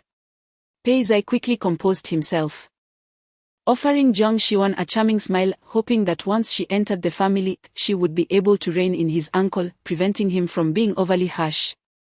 Upon noticing Pei Zai's focus shift toward her, Jiang Xiwan's expression turned earnest, and he shyly smiled back. He appeared innocent and easy to get along with, far exceeding her expectations. This was Jiang Xiwan's first close look at Pei Zai. His features were strikingly refined and tall. None in the Pei family could be deemed unattractive. Pei Zai was flamboyant and handsome, while Pei Zhenxue was lively and delightful. However, the most distinguished of them all was undoubtedly Uncle Pei Che. Reflecting on Pei Che, Jiang Xiwan suddenly recalled an important matter. This influential minister, whose reach extended far and wide, was deeply committed to state affairs and remained unmarried to this day. One couldn't help but wonder who could possibly bring this ascetic Pei Taifu down from his lofty pedestal. The image of Pei Che abruptly filled Jiang Xiwan's mind, his austere and noble visage, eyes reddened, kneeling by the bedside, pleading hoarsely, "Ah Yuan, please look at me." Jiang Xiwan's heart shuddered violently. How absurd. Not only did she find herself identifying with the protagonist from the previous day's tale, but she also inadvertently associated the male lead with Pei Taifu. Was she losing her mind? Yet, it was not entirely her fault. The portrayal of that aloof and solemn minister in the flower adornment bore a striking resemblance to Pei Taifu. Particularly the line, "the slightly upturned eyes." Devoid of emotion yet imbued with a hint of charm, led Jiang Xiwan to question whether the author had ever met Pei Taifu and based the character upon him. 10 years ago, when Pei Taifu was invited to lecture at Luming Academy, the young ladies of noble birth, in their burgeoning infatuations, would often seek out Master Pei to glean knowledge. She recalled one noblewoman, enamored after receiving a single character from Pei Taifu, exclaiming, "Slightly upturned eyes, thinly curved lips." Devoid of emotion yet carrying a hint of charm. Jiang Xiwan scoffed at such sentiments. Charm? Huh? She could only remember Pei Che's coldness. She would never forget that Pei Taifu had once bestowed upon her several words, "a fool, rotten wood," and "obstinate," along with a public reprimand delivered by a formidable hand. To claim she was unhurt by such biting words would be false. Throughout her life, she had never been subjected to such harsh rebukes. Therefore, when she read of the lofty minister in the flower adornment becoming the story's greatest antagonist, unrequited in love and cast down from grace, she felt an undeniable thrill. A man as cold and unfeeling as Pei Che deserved to end his days in solitude. While Jiang Xiwan was lost in her musings, a clear, cold voice suddenly broke the silence. "Are we leaving?" Jiang Xiwan lifted her gaze, only to behold a tall figure descending from the carriage, his features resembling a painting, exuding an extraordinary charm. Clad entirely in black, he seemed to embody the profound darkness of night and the biting chill of late autumn, rendering him almost unapproachable. "Uncle." Pei Zhenxue promptly released Jiang Xiwan's hand, and Yi Weining wore a look of apprehension. Both stood at attention, holding their breaths. Jiang Xiwan felt an unexpected sense of unease wash over her, her heart racing inexplicably. Instinctively, she edged closer to Pei Zai. Pei Che observed her lowered head and the distance she maintained from Pei Zai, then inquired, "Are you heading back?" The voice echoed above her, and it dawned on Jiang Xiwan that Pei Che was addressing her. Was Pei Shashu treating his niece-in-law with such courtesy? Puzzled, she nodded in response. "I shall escort you," Pei Che declared without hesitation. Jiang Xiwan was taken aback, repeatedly shaking her head. No, it's unnecessary. Recently, the band of thieves has emerged in the capital. It is prudent to take precautions, Pei Che stated succinctly, leaving no room for refusal. Realizing she could not decline, Jiang Xiwan turned to Pei Zai and said, "Then I must trouble young Master Pei to accompany me." How could she accept protection from a distinguished grand tutor? Was she courting death? Chapter 8. Is she getting married? What a joke. As Jiang Shiwan finished her sentence, all eyes turned towards her, then simultaneously shifted to Pei Zai. With a bewildered expression, Pei Zai pointed to himself and inquired, "Me? Can I accompany her?" Pei Che remained silent, his enigmatic gaze flickering towards Jiang Shiwan before he replied, "Go ahead." Jiang Shiwan observed this exchange and couldn't help but marvel at Pei Che's considerable influence within the Pei family.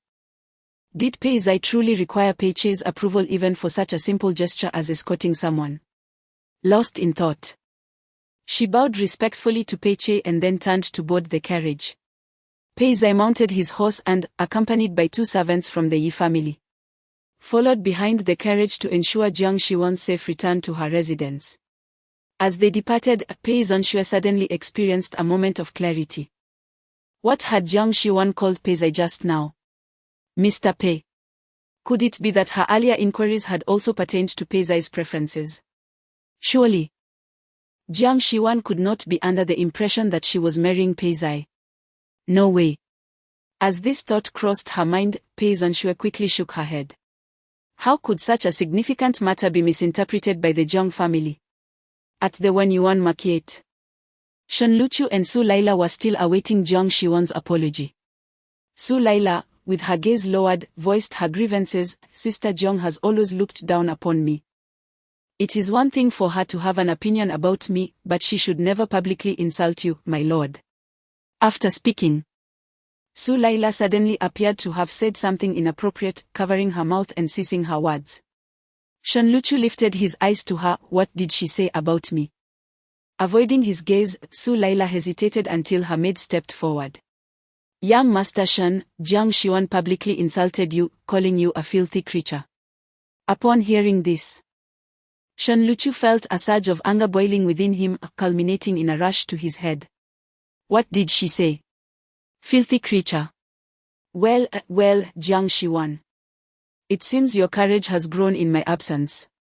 The maid continued. Indeed, she referred to you as a filthy creature, and everyone present heard her. Young Master Shen, you must punish her appropriately, perhaps even make her slap herself. Jichuan, you speak too freely. Sister Jiang is the daughter of a general. How could she be punished at your whim? Su Laila admonished once more. What is she but a petty bandit from a den of thieves? If not for my pity, I wouldn't even spare her a word. Shen Luchu maintained a stern demeanor, the scroll in his hands crumpled from his grip. When she arrives, I shall teach her a lesson and then offer you an apology, he asserted with an air of entitlement. Blame me for speaking out. I shouldn't have said that. Please don't be angry, my lord. Sister Jiang's words may have been unintentional. Su Laila attempted to placate him. Yet a flicker of triumph danced in her heart. No matter how beautiful one might be, the Jiang family wielded no power or influence. And with a mother of dubious reputation, what could she possibly contest with me? Overestimating herself. I shall see how she dares to act so brazenly before Shen Luchu later. As Su Laila contemplated this, footsteps echoed from outside. She thought to herself, here she comes. The show is about to begin. With eager anticipation, she gazed towards the door. And in rushed Mou, breathless from her haste. Su Li fell into contemplation, observing as Mou had already approached, kneeling before Shen Luchu's desk, while outside there was still no sign of Jiang Shiwan. Shen Luchu glanced towards the door, finding no other presence. Why did you return alone? Where is Jiang Shiwan? He inquired with displeasure. Mou raised her head and replied, Miss Jiang did not come. She stated that if the heir wishes to see her, he should first send an invitation to the general's residence. Shen Luchu, bemused, retorted, must I send an invitation to see her? What airs is she putting on? Mou regarded her master, her smile betraying a flicker of hesitation in her eyes, as if she were on the verge of revealing something Miss Jiang also mentioned. She said. What else did she say? Speak quickly. Shen Luchu commanded coldly. With no other choice, Mou answered, Miss Jiang said she is to be wed. She is to be wed. Shanluchu and Suli exclaimed in unison, their faces a tableau of shock and disbelief. You nodded, indeed. Miss Jeong declared her intent to marry and advised you to conduct yourself appropriately, urging you not to disturb her father. What did she say? She advised me to conduct myself appropriately. Shanluchu felt as though he had been struck a heavy blow, a sharp pang coursing through him. Though this sting was fleeting, replaced by a surge of anger and agitation. He had never regarded her persistence as a nuisance, her frivolity as a breach of decorum. Yet she dared to admonish him. Marry. Whom would she wed? All because he had neglected to celebrate her birthday, she concocted such a ruse. What was her aim? To provoke him through feigned indifference. Foolish. Shanluchu found himself truly amused by his own rage. Go tell her, should she marry. The Marquis of Wenyuan will certainly present her with a grand gift. Meanwhile, as the sun dipped below the horizon, Jiang Shiwan arrived safely at the general's residence. Escorted by Pei Zai. The carriage came to a halt, and Pei Zai swiftly dismounted, preparing the stirrup. Be careful, he cautioned. Although Jiang Shiwan was younger than he, Pei Zai did not dare to be lax in his duties towards this young ant. Observing Pei Zai's attentiveness, Jiang Shiwan found her opinion of him greatly transformed. Despite his slight shortcomings in scholarly pursuits, his thoughtfulness and consideration in dealings with others suggested that her married life would not be excessively burdensome. Once disembarked, Jiang Shiwan addressed Pei Zai. Mr. Pei, may I pose a question to you? Pei Zai, assuming she wished to inquire about his uncle, replied with casual bravado, ask away. I assure you, I will speak candidly. Seeing his earnestness, Jiang Shiwan felt reassured and got straight to the point. Mr. Pei, do you have someone you admire? At 20. Pei Zai, despite his tarnished reputation, bore the weight of the Pei family's influence, rendering it unlikely that he could not secure a marriage match unless he himself desired otherwise. Caught off guard by her inquiry, Pei Zai widened his eyes. Fearing he might misinterpret her intent, Jiang Shiwan quickly added. It is perfectly acceptable if you have someone you admire. If your family consents, I would not oppose. There is no need for concern. It is merely a union. I shall not impose excessively. If Pei Zai has someone he favors, regardless of whether it is a woman or a man, as long as the Pei family consents, she will not interfere.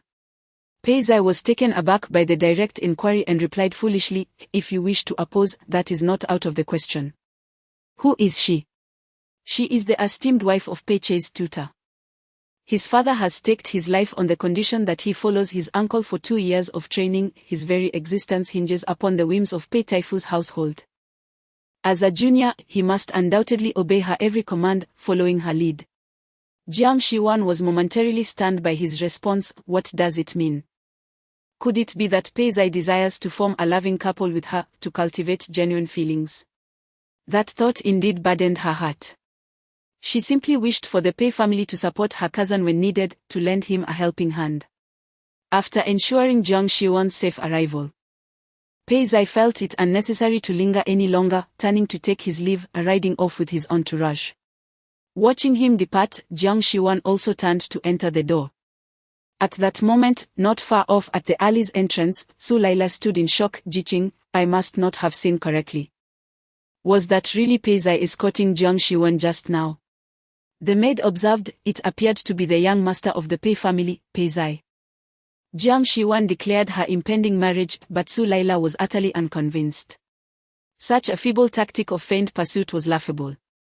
Therefore, after leaving the Shen family, she had taken a detour to the Jiang family, intending to mock Jiang Shiwan. Little did she expect to witness such a scene. Pei Zai personally escorted Jiang Shiwan home, sharing laughter and conversation along the way. Could it be that Jiang Shiwan truly intends to marry? And is her intended none other than Pei Zai? Chapter 9, Jiang Shiwan will regret tomorrow. After ensuring Jiang Shiwan's safe return, Pei Zai hurried back to the Taifu residence, making his way directly to the study to report to Pei Chei. As soon as Pei Zai entered, he couldn't help but chuckle. Auntie is quite amusing. She inquired if I have someone I fancy and mentioned that she wouldn't oppose it if I did. Pei Chei looked up. remaining silent as he paused his pen momentarily before continuing to write. Upon returning to the general's residence, Jiang Shiwan's first destination was the storeroom. She had a dedicated small storeroom filled with various spices, and at the back stood several large chests. Jiang Shiwan opened one of the chests, revealing neatly stacked ancient texts within. Gazing at these well-preserved volumes, she found herself momentarily lost in thought. Ancient texts. Someone's study was entirely filled with them. And despite its vastness, not a single travelogue could be found. Its solemnity mirrored that of the owner. Earlier that day, when she heard from Pei Shui that Pei Zai had a fondness for ancient texts, she had been taken aback. She had thought. Jiang Shiwan shook her head, forcing a wry smile to disrupt her musings. How could that be? Jiang Shiwan, you dare to dream. She expertly retrieved a set of ancient texts from the chest before sealing it once more. Hongdo. Tomorrow inquire at the bookshop whether this set of texts is still available. If so, procure another set, Jiang Shiwan instructed. Hongdo looked puzzled. These chests of ancient texts had been painstakingly collected by the young lady from various bookstores over the years. They were only taken out annually for airing. And she had rarely seen the young lady open them otherwise. Why then was she now seeking to complete a set? Although filled with doubt, Hongdo refrained from questioning further, recognizing that the young lady's plans must have their own purpose. She noted down the titles and dispatched someone to the bookshop. As Jiang Shiwan exited the storeroom, Qin Mama greeted her with unrestrained joy. Since the return of Manting Chan, a smile had not left Qin Mama's face. Not only she, but the entire general's residence radiated a festive atmosphere akin to that of a celebration. Qin Mama had even discreetly set off 2 firecrackers at the back gate, lit by the elderly matron herself. Miss, we have received a letter from the palace, Qin Mama reported. The noble consort mentioned that the Pei family has already sent a letter to her, wishing to set a date to enter the palace and meet with Consort Jiang, while also discussing the marriage between the 2 families. Qin Mama was beside herself with joy, remarking on the manner of the esteemed family, which was indeed meticulous and considerate. With no members from the Jiang family present and the noble consort holding a high position, having favored the young lady since childhood, it was reasonable for the Pei family to request a joint audience in the palace to discuss the marriage, thereby affording the Jiang family both dignity and respect. The noble consort checked the calendar, and the day after tomorrow is an auspicious date, perfect for betrothal, Qin Mama added. In other words, barring any unforeseen circumstances, the marriage would be all but settled after the day following tomorrow.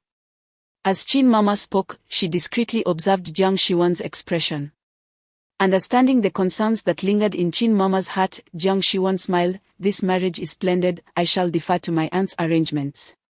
The day after tomorrow, Mama will accompany me to the palace to finalize this union. Very well, very well. The matron will make arrangements, Qin matron said with a radiant smile. It was splendid.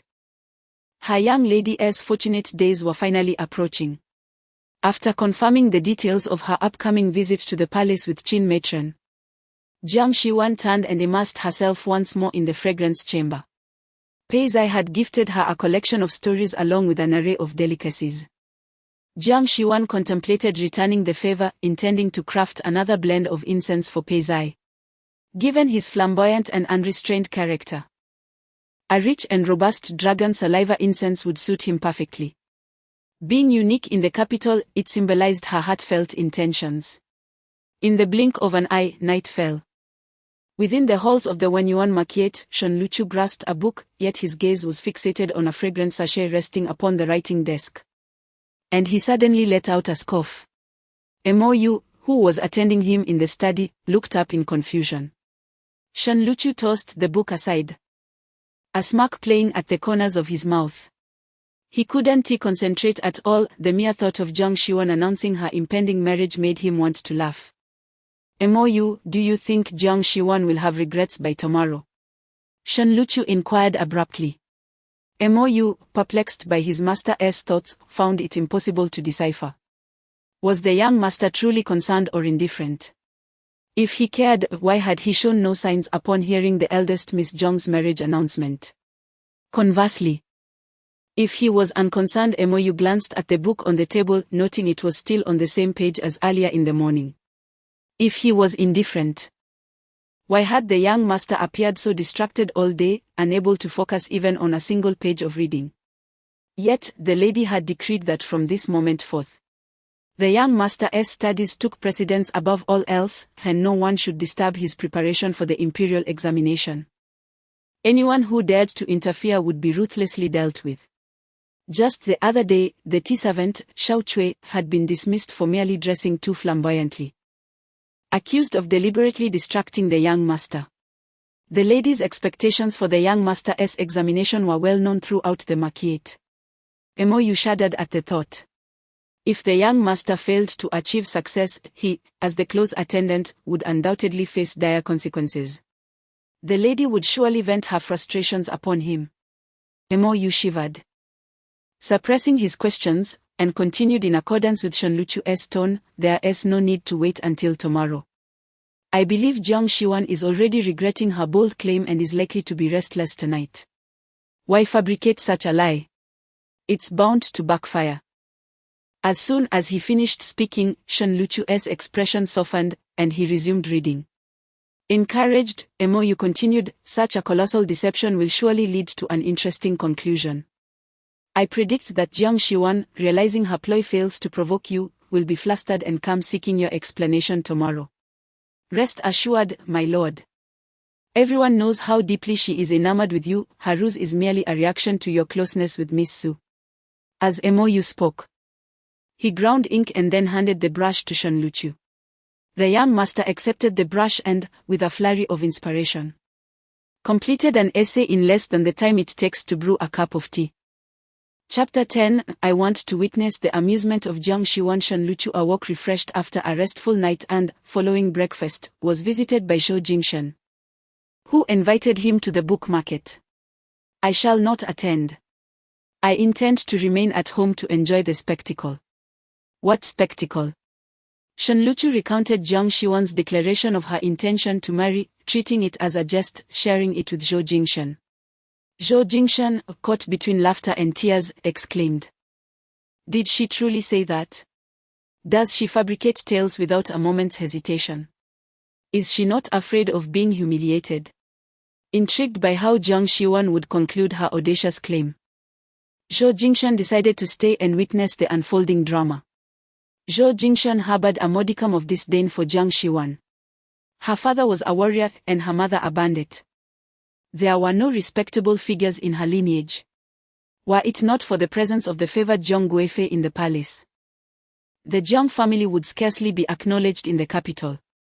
The notion that Jiang Shiwan, a miss from a military household, could aspire to an alliance with a noble family was, in Zhou Jingshan's view, a fanciful delusion. Shenluchu had consistently maintained a tepid demeanor towards her, which Zhou Jingshan interpreted as a reflection of his sentiments. For years, Jiang Shiwan had circled around Shenluchu, and in Zhou Jingshan's estimation, her unrequited affection bordered on folly. Previously, their acquaintances had brushed aside her advances, as Shenluchu stood to lose nothing. However, as the new year had passed, Shenluchu had turned 20. And it was certain that his marriage would soon be arranged. "Luchu, why not clarify your stance with Jiang Shiwan this time and dissuade her from harboring such hopes?" Zhou Jingshan suggested. Shenluchu shook his head. "Jiang Shiwan is far too obstinate, she requires further tempering." While many believed Jiang Shiwan to be infatuated with him and obedient to his whims, only Shenluchu understood her stubborn nature. Once she had set her mind to something, no amount of coercion or persuasion would sway her. For instance, when he had urged her to bow to Suli, she had resolutely refused, even severing ties from his influence, which vexed Shenluchu greatly. Zhou Jingshan gazed at Shenluchu in astonishment. "What do you mean? Do you truly contemplate marrying her?" Shenluchu smiled at Zhou Jingshan. "Have you ever encountered a man who keeps but one woman by his side?" Zhou Jingshan immediately grasped the implication. Indeed, it was inconceivable that Shenluchu would marry Jiang Shiwan. Even if he wished to wed her, his mother, the Princess Wanhe, would undoubtedly oppose it. The Princess Wanhao was known to meticulously scrutinize all of Shen Luchu's acquaintances, should anyone in his circle possess even the slightest blemish in character or lineage. She would intervene without hesitation, either compelling Shen Luchu to sever ties or directly instructing the individual to distance themselves from him. Jiang Xiwan had often been the subject of the princess's admonitions and warnings, however, Shen Luchu's father, Lord Shen, held a fondness for her. Lord Shen admired Jiang Xiwan's parents and praised her as a paragon of loyalty and resilience, qualities that enabled her to remain in Shen Luchu's company and frequent the marquette. Zhou Jingshan remarked, "In truth, your desire to wed Jiang Xiuan is not entirely unattainable. If you broach the subject with your father." Given Lord Shen's fondness for Jiang Xiuan, he would likely not oppose such a union. Shen Luchu scoffed derisively, "She is hardly worthy." As Zhou Jingshan and Shen Luchu engaged in their leisurely conversation, the pot of tea was soon consumed, and the sun climbed high in the sky. Yet the anticipated amusement remained elusive. Shen Jing-emo began to exhibit signs of impatience.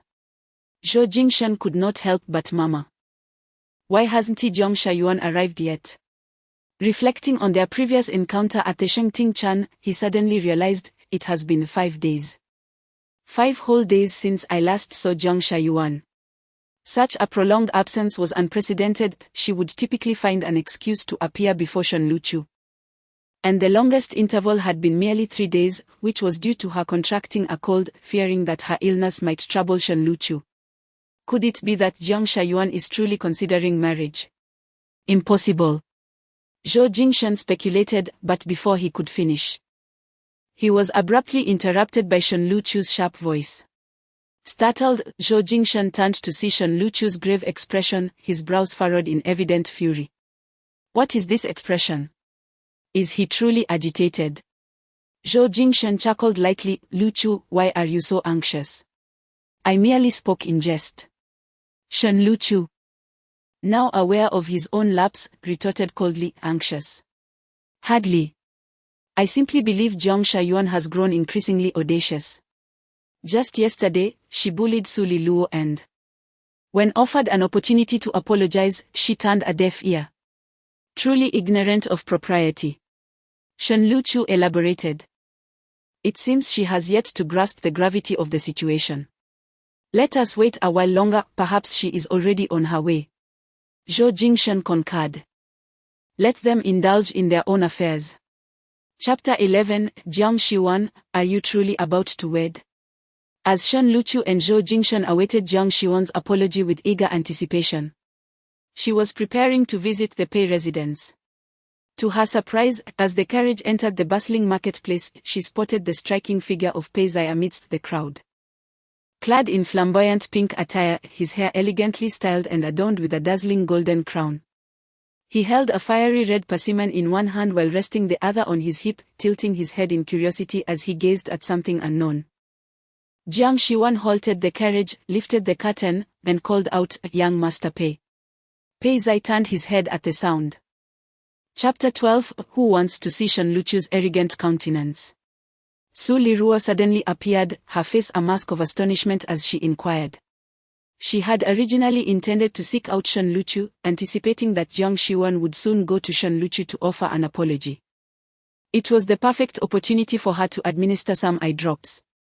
She didn't care, regardless of who found favor, she was determined that Jiang Xiuan should not thrive. However, to her utter disbelief, she encountered Jiang Xiuan and Pei Zai engaged in jovial conversation, with Jiang Xiuan even presenting Pei Zai with a gift. After escorting her home the previous day, it seemed that the two had arranged to dine together again today. Was it possible that Jiang Xiuan was truly on the path to matrimony? Chapter 13, Rejected. Did Jiang Xiuan truly reject me? As night descended, Emo clutched the returned invitation with trepidation, making her way back to the Wenyuan Maki mansion. Was it delivered? The room was dimly lit. Shen Luchu reclined in an armchair, enveloped in an indistinct haze, his demeanor a blend of lethargy and suppressed ire. Shen Luchu had never endured such an excruciating day. He and Zhou Jingshan had waited for nearly an entire day, and by the end, even Zhou Jingshan felt the awkwardness, awkwardly concocting an excuse to take his leave. Shen Luchu felt as though his very skin had been ruthlessly stripped away. Chapter 14: The meeting of two families in the palace on the following day. The sky was clear and refreshing. Shen Luchu accompanied his mother, the Princess Wanha, as they arrived at the palace gates. Throughout the journey, Shen Luchu remained silent, his demeanor appearing somewhat listless. He had spent a restless night, consumed by anger. The audacity of Jiang Shiwan in brazenly rejecting his invitation struck him as absurd. Shen Luchu regretted his momentary weakness in yielding to the impulse of delivering his name card to her.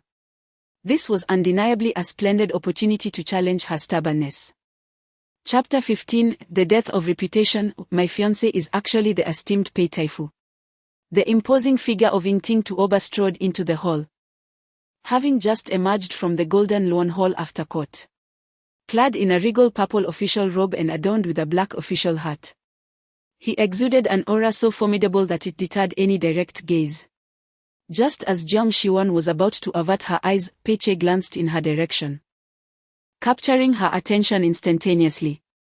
In that moment, as he moved, the fabric of his garments brushed against one another, and the once faint scent of dragon saliva suddenly intensified, enveloping the air with its richness. It surged into Jiang Shiwan's nostrils like a wild stallion galloping across the open fields, overwhelming her senses and shattering her thoughts.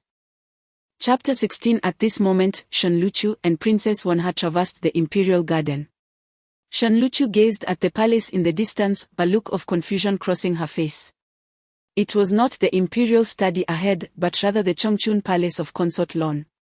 Princess Wanha remarked, "The emperor has just concluded the court session and is likely attending to state affairs. We should pay our respects to Consort Lon." Shen Luchu's brows knitted tightly together. Princess Wanha had always taken pride in her royal lineage, holding a disdain for the martial generals of humble origins. In her youth, she had no connections with Consort Lon. Yet today she wished to pay her respects. What, then, was the purpose of her own mother? Chapter 17: Lord Pei lowers his head to apologize to Jiang Shiwan, who was Lord Pei just conversing with. Jiang Shiwan stepped forward, peering outside, where she vaguely discerned a familiar silhouette. Pei Che turned slightly, obstructing Jiang Shiwan's line of sight, remarking, "An inconsequential individual." He then gazed at Jiang Shiwan, inquiring, "Have you found it?" Earlier, they had stood together for a moment when Jiang Shiwan suddenly expressed her desire to search for a cat. A bit flustered, she shook her head. "It is a wild cat, but not the one I am seeking." Previously, she had rescued a tabby cat within the palace and, having not visited for a considerable time, wished to come back and look for it. Chapter 18: The Minister Pei, loading goods. Pei Che settled himself in the carriage as the wheels began to turn slowly, causing the curtains to sway gently. With a sideways glance, Pei Che peered through the gap in the curtains and beheld Jiang Shiwan standing foolishly by the roadside. At first, he was taken aback, but soon his face lit up with joy as he produced a pearl from the east, holding it high beneath the sunlight, his beautiful eyes carving into crescent shapes. Pei Che let out a soft chuckle. The old matriarch of the Pei family had never witnessed her son in such a state. She rolled her eyes in disdain and remarked, "Loading goods." Meanwhile, a consort Jiang retained Jiang Shiwan within the palace. Chapter 19: The Esteemed Minister Pei. Jiang Shiwan expresses her affection for you. The following day, in the early morning, Jiang Shiwan awoke. The previous day, she had been met with disdain, yet this morning, as she prepared to leave the palace, Consort Jiang was reluctant to part ways. Consort Jiang wished for Jiang Shiwan to remain another day, but with the wedding approaching, it was imperative for Jiang Shiwan to return home and adequately prepare for her nuptials.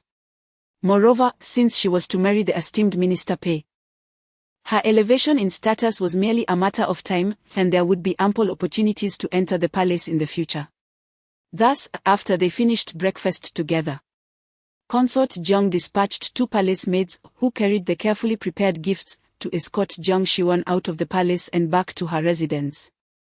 As Jiang Shiwan emerged from Juexia Palace, she proceeded at a leisurely pace towards her destination.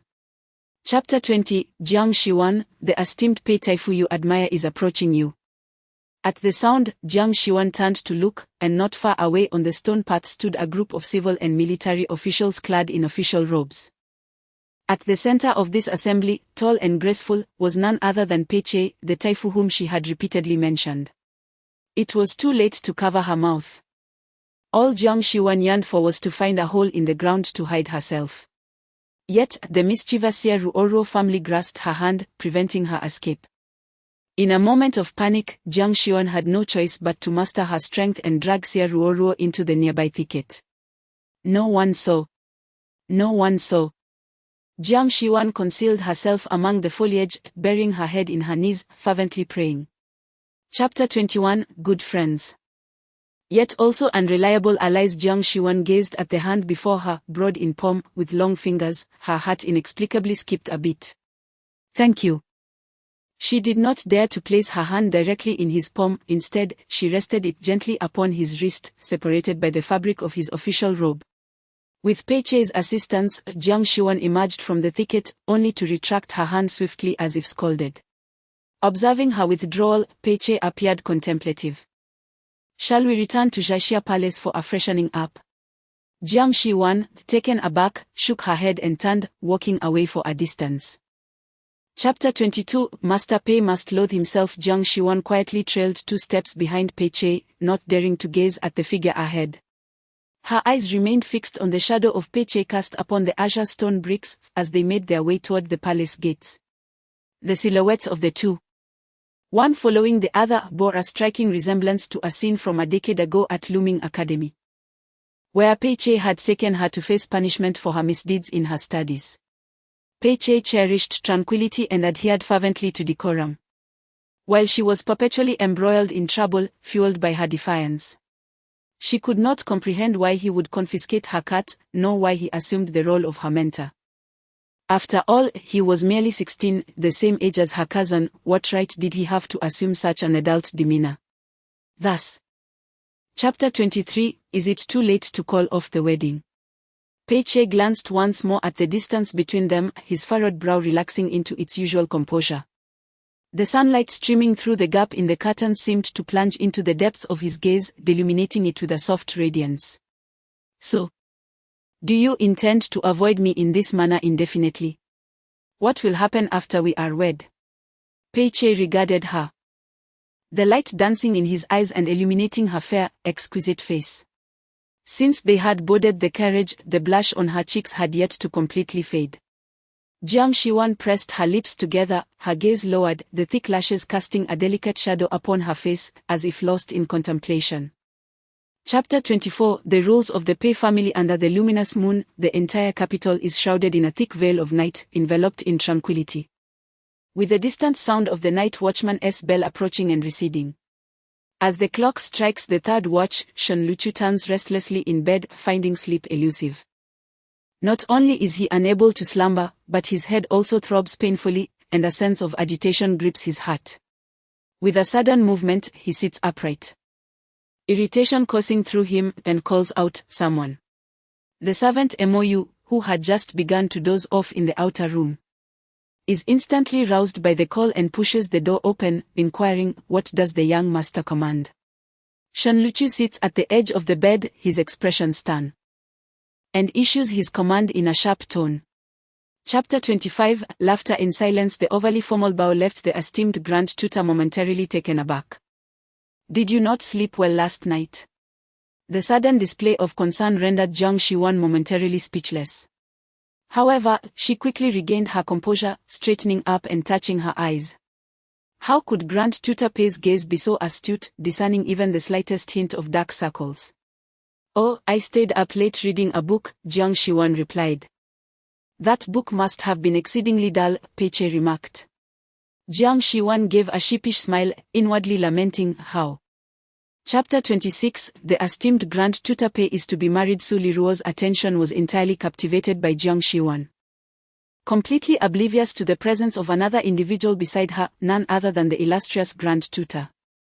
The distinguished and graceful Grand Tutor, renowned for his aloofness and preference for tranquility, was an unexpected sight amidst the bustling chaos of the marketplace. Su Liruo thought she might have been mistaken. Yet the formidable aura surrounding him could only belong to Grand Tutor Pei. There was no one else in the capital who could rival it. Grand Tutor Pei. Su Lirua stammered, calling out once more. Upon hearing her voice, Pei Che turned his gaze towards her, offering a fleeting, indifferent glance. Chapter 27. Could it be that you have genuinely taken a liking to Jiang Shiwan? Su Li paused in her tracks, turning around in astonishment to gaze at Shen Luchu. Surely, she had not misheard. Shen Luchu was inquiring about someone, Jiang Shiwan. How could he possibly be asking her about Jiang Shiwan? Unaware that she and Jiang Shiwan were sworn adversaries. Was it that Shen Luchu completely disregarded her, or was he merely overestimating his importance? Su Li scrutinized Shen Luchu once more, noting the dark circles under his eyes and his dejected demeanor. He looked utterly dismal. So, has Jiang Shiwan not come looking for you? Su Li retorted. Shen Luchu. Chapter 28. Uncle, why are you alone? Where is Pei Zai? Zhou Jingshan exited the guest room and made his way straight to the staircase. However, as he ascended to the third floor, two guards suddenly appeared, blocking his path. The Grand Tutor and his wife are dining here, no unauthorized personnel may approach. Zhou Jingshan's eyes widened in astonishment. Who and who? Whose wife? The Grand Tutor's wife. Such an uncommon term. The name of Grand Tutor Pei resounded like thunder. He was well known throughout the capital. Yet, what did Grand Tutor's wife signify? What about Grand Tutor Pei?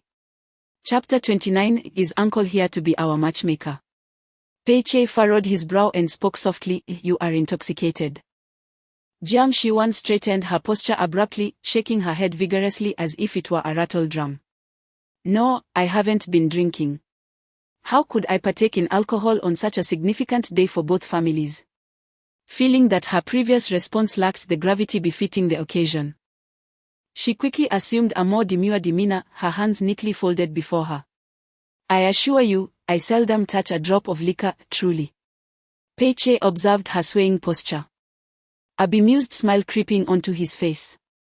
Today, there is no Pei Zai, only me. Only your uncle. Chapter 30. The familiar pouch. The gazes of the two men fell upon the pouch almost simultaneously. Shen Luchu's eyes momentarily froze. This pouch. As Shen Luchu examined the design, distinct from the usual floral and avian patterns, he noted that it was embroidered with a branch laden with crimson fruits. The craftsmanship lacking finesse, with stitches visibly haphazard. While Shen Luchu could not identify the branch's embroidery, an overwhelming sense of familiarity enveloped him. Lost in contemplation, he was interrupted by Pei Che's voice. Excuse me, my wife's pouch has fallen. Pei Che's hands. Chapter 31. Men are easily deceived. Pei Zai stood frozen in place, his hands instinctively raised high. He looked down in bewilderment at the person who had suddenly dashed into his embrace. This young lady. The person in his arms slowly lifted her head, revealing eyes that sparkled like glass, followed by cheeks as fair as snow, and finally, the gentle curve of her lips. As her ruby lips brushed together, she called out his name. Pei Gij, do you still remember the little fish by Xiaoming Lake? Pei Zai's breath caught in his throat as a distant, hazy memory flickered in his mind. He gazed intently at that familiar face. Chapter 32. The proposal tomorrow. Did Pei Che wait in silence for half a day merely to pose this question? Was it due to her drunken mishap that led to his misunderstanding? Jiang Shiwan raised her gaze to discern Pei Che's expression, hoping to ascertain whether he was upset. Yet, his demeanor remained as steady as still water, leaving her unable to glean any insights. She could only respond from her heart, I do not regret it. Jiang Shiwan spoke with unwavering conviction, declaring that if the Grand Tutor did not believe her, she would swear by the heavens. Just as she was about to raise her hand to take the oath, it was suddenly enveloped by a warm and large palm. Chapter 33. Shen Luchu learned that Jiang Shiwan was to be married and was nearly driven to madness. In the Ministry of Revenue's residence, Su Laila, well versed in the intricacies of a man's heart, understood the importance of moderation and balance. Thus, after reuniting with Brother Pei and confirming their identities, she did not linger excessively. using the excuse of not wanting to interrupt her brother's significant endeavors to take her leave. Just as she returned from outside, she was informed by the doorman that a congratulatory gift had arrived from the General of the State Guard's residence. A congratulatory gift? For what occasion? Su Laila was perplexed. Wait a moment, who did you say sent it? The General of the State Guard's residence. Jiang Shiwan? A jest, surely Jiang Shiwan would not send her a gift. Chapter 34 Jiang Shiwan no longer wants you. Su Laila was lost in thought when, suddenly, Shen Luchu turned to her with an almost frenzied intensity. Su Laila. Have you been playing tricks again? Oh. Su Laila crossed her arms, as if she had stumbled upon a delightful revelation, and blinked playfully. So. It turns out the heir isn't blind after all and is aware of my little schemes. Then why do you continue to favor me? What are your intentions, my lord? Do you wish to savor what is in your bowl while also coveting what is in the pot? Fuming with rage, Shen Luchu appeared as if someone had tightly grasped his throat, leaving him momentarily speechless. Chapter 35 Jiang Shiwan would never deceive Lord Shen. The news of the Pei family's proposal not only reached Jiang Shiwan in advance but also informed concubine Jiang and the entire Jiang residence. With Jiang Shiwan's parents absent, Granny Qin took it upon herself to manage all affairs, promptly instructing the staff to tidy up and adorn the general's residence, preparing an array of teas and delicacies. The esteemed matriarch of the Wendy Marquette, known for her high moral standing, was instrumental in forging the connection between our noble concubine and the former emperor. The fact that Lord Pei could invite such a venerable figure truly demonstrates his earnest intentions. Granny Qin beamed with delight as she recounted the details of this match. Chapter 36 Young Master Shen, whom do you wish to marry? It is none of my concern. Jiang Shiwan made a sudden appearance, and for a fleeting moment, silence enveloped the scene as everyone turned their gaze toward her. Someone jested. What brings Miss Jiang here? Did the servants not inform you? Today, only men are invited, women are not permitted.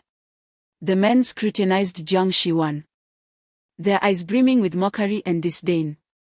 Unfazed, Jiang Shiwan directed her attention solely towards Shen Luchu. Was it you who wrote me this letter? Shen Luchu appeared oblivious to her inquiry, lowering his head to sip his wine, and retorted, What letter? Jiang Shiwan's expression hardened like ice as she lifted the letter in her hand, articulating each word with precision. Chapter 37 This marriage proposal, my younger uncle is serious. I hope Miss Jiang takes it seriously as well. Postponed. A sudden pang of unease gripped Jiang Shiwan's heart. She clutched Hongdo and urgently inquired. What about the letter I left? Was it delivered to the Grand Tutor? In her correspondence, she had clearly articulated her reasons, believing that upon reading it, the Grand Tutor would surely forgive her impulsive actions today. Hongdo extracted a piece of stationery from her sleeve. Shaking her head, the Grand Tutor did not come to the door, and subsequently notified us of the rescheduled date. Therefore, as Hongdo observed the grave expression on Jiang Shiwan's face, a realization dawned upon her that she might have made a significant mistake. Chapter 38 Pei Che did not spare a glance for Jiang Shiwan. Memories long buried resurrected, striking her with force before her very eyes. This was neither the first occurrence nor would it be the last. Jiang Shiwan sensed that her blunder in choosing a spouse would haunt her throughout her wretched life. With a bitter smile, she directed a pleading expression towards Pei Zhanxue. However, Pei Zhanxue showed no intention of letting her off the hook, exclaiming in surprise. Is that truly the case? How could you, dear aunt, ever think you were to marry Pei Zai? With your stunning beauty. How could someone like Pei Zai ever be worthy of you? Did not the esteemed consort mention this to you? Chapter 39 My intention to sue the Grand Tutor. Pei Che ascended the stairs with unwavering focus, vanishing into the upper floor. Jiang Shiwan withdrew her gaze, pressed her lips together, and lowered her eyes in silence. However, Pei Zhanxue was taken aback. Why did her uncle not respond? I had gone to great lengths today. Suddenly, Pei Zhanxue let slip her words, turning to look at Jiang Shiwan, no longer concealing the truth. She said, Today. It was my grandmother's request for me to take you out for a breath of fresh air, dear aunt. Please do not take offense. My uncle is simply like this. When he becomes preoccupied with his duties, he becomes oblivious to everything else. Pei Zhanxue expressed her sincere apologies. Having heard that her uncle had been engrossed in state affairs, neglecting even the proposal he had received. Chapter 40, he seems unaware of his genius. Is it true? Pei Che harbors feelings for her. Her sisters were so certain that it nearly convinced her. Although she received no substantial advice. Jiang Shayuan found great pleasure in the ambience of the place. Upon entering, it felt as though she had stepped into a warm and welcoming family. This place is truly special. Pei Zhanxue remarked, I knew you would adore it here. This is the Women's Benevolent Hall run by manager Liu. It was originally a bookstore, a legacy left to her by her late husband. Pei Zhanxue gestured towards the previously enthusiastic round figure. Chapter 41, what fault does Suli fall into? It is merely that she adores me excessively. Brother Pei. As Pei Zai dismounted from the carriage, he was greeted by the melodious call that twisted and turned through the air. Raising his gaze, he beheld a remarkably radiant young lady. Her face adorned with a beaming smile, rushing towards him. This marked their 16th encounter. In just a few short days, they had crossed paths 16 times. Each occasion, she would appear in the most unexpected of manners, be it around a corner or with a sudden turn, and he would find her upon lifting his eyes. Moreover, with each meeting, she donned a different attire. On the first day, she wore a pink gauze dress complemented by peach blossom makeup, while on the second day, she was clad in a rich crimson hue. Chapter 42, Grand Tutor, rescue me.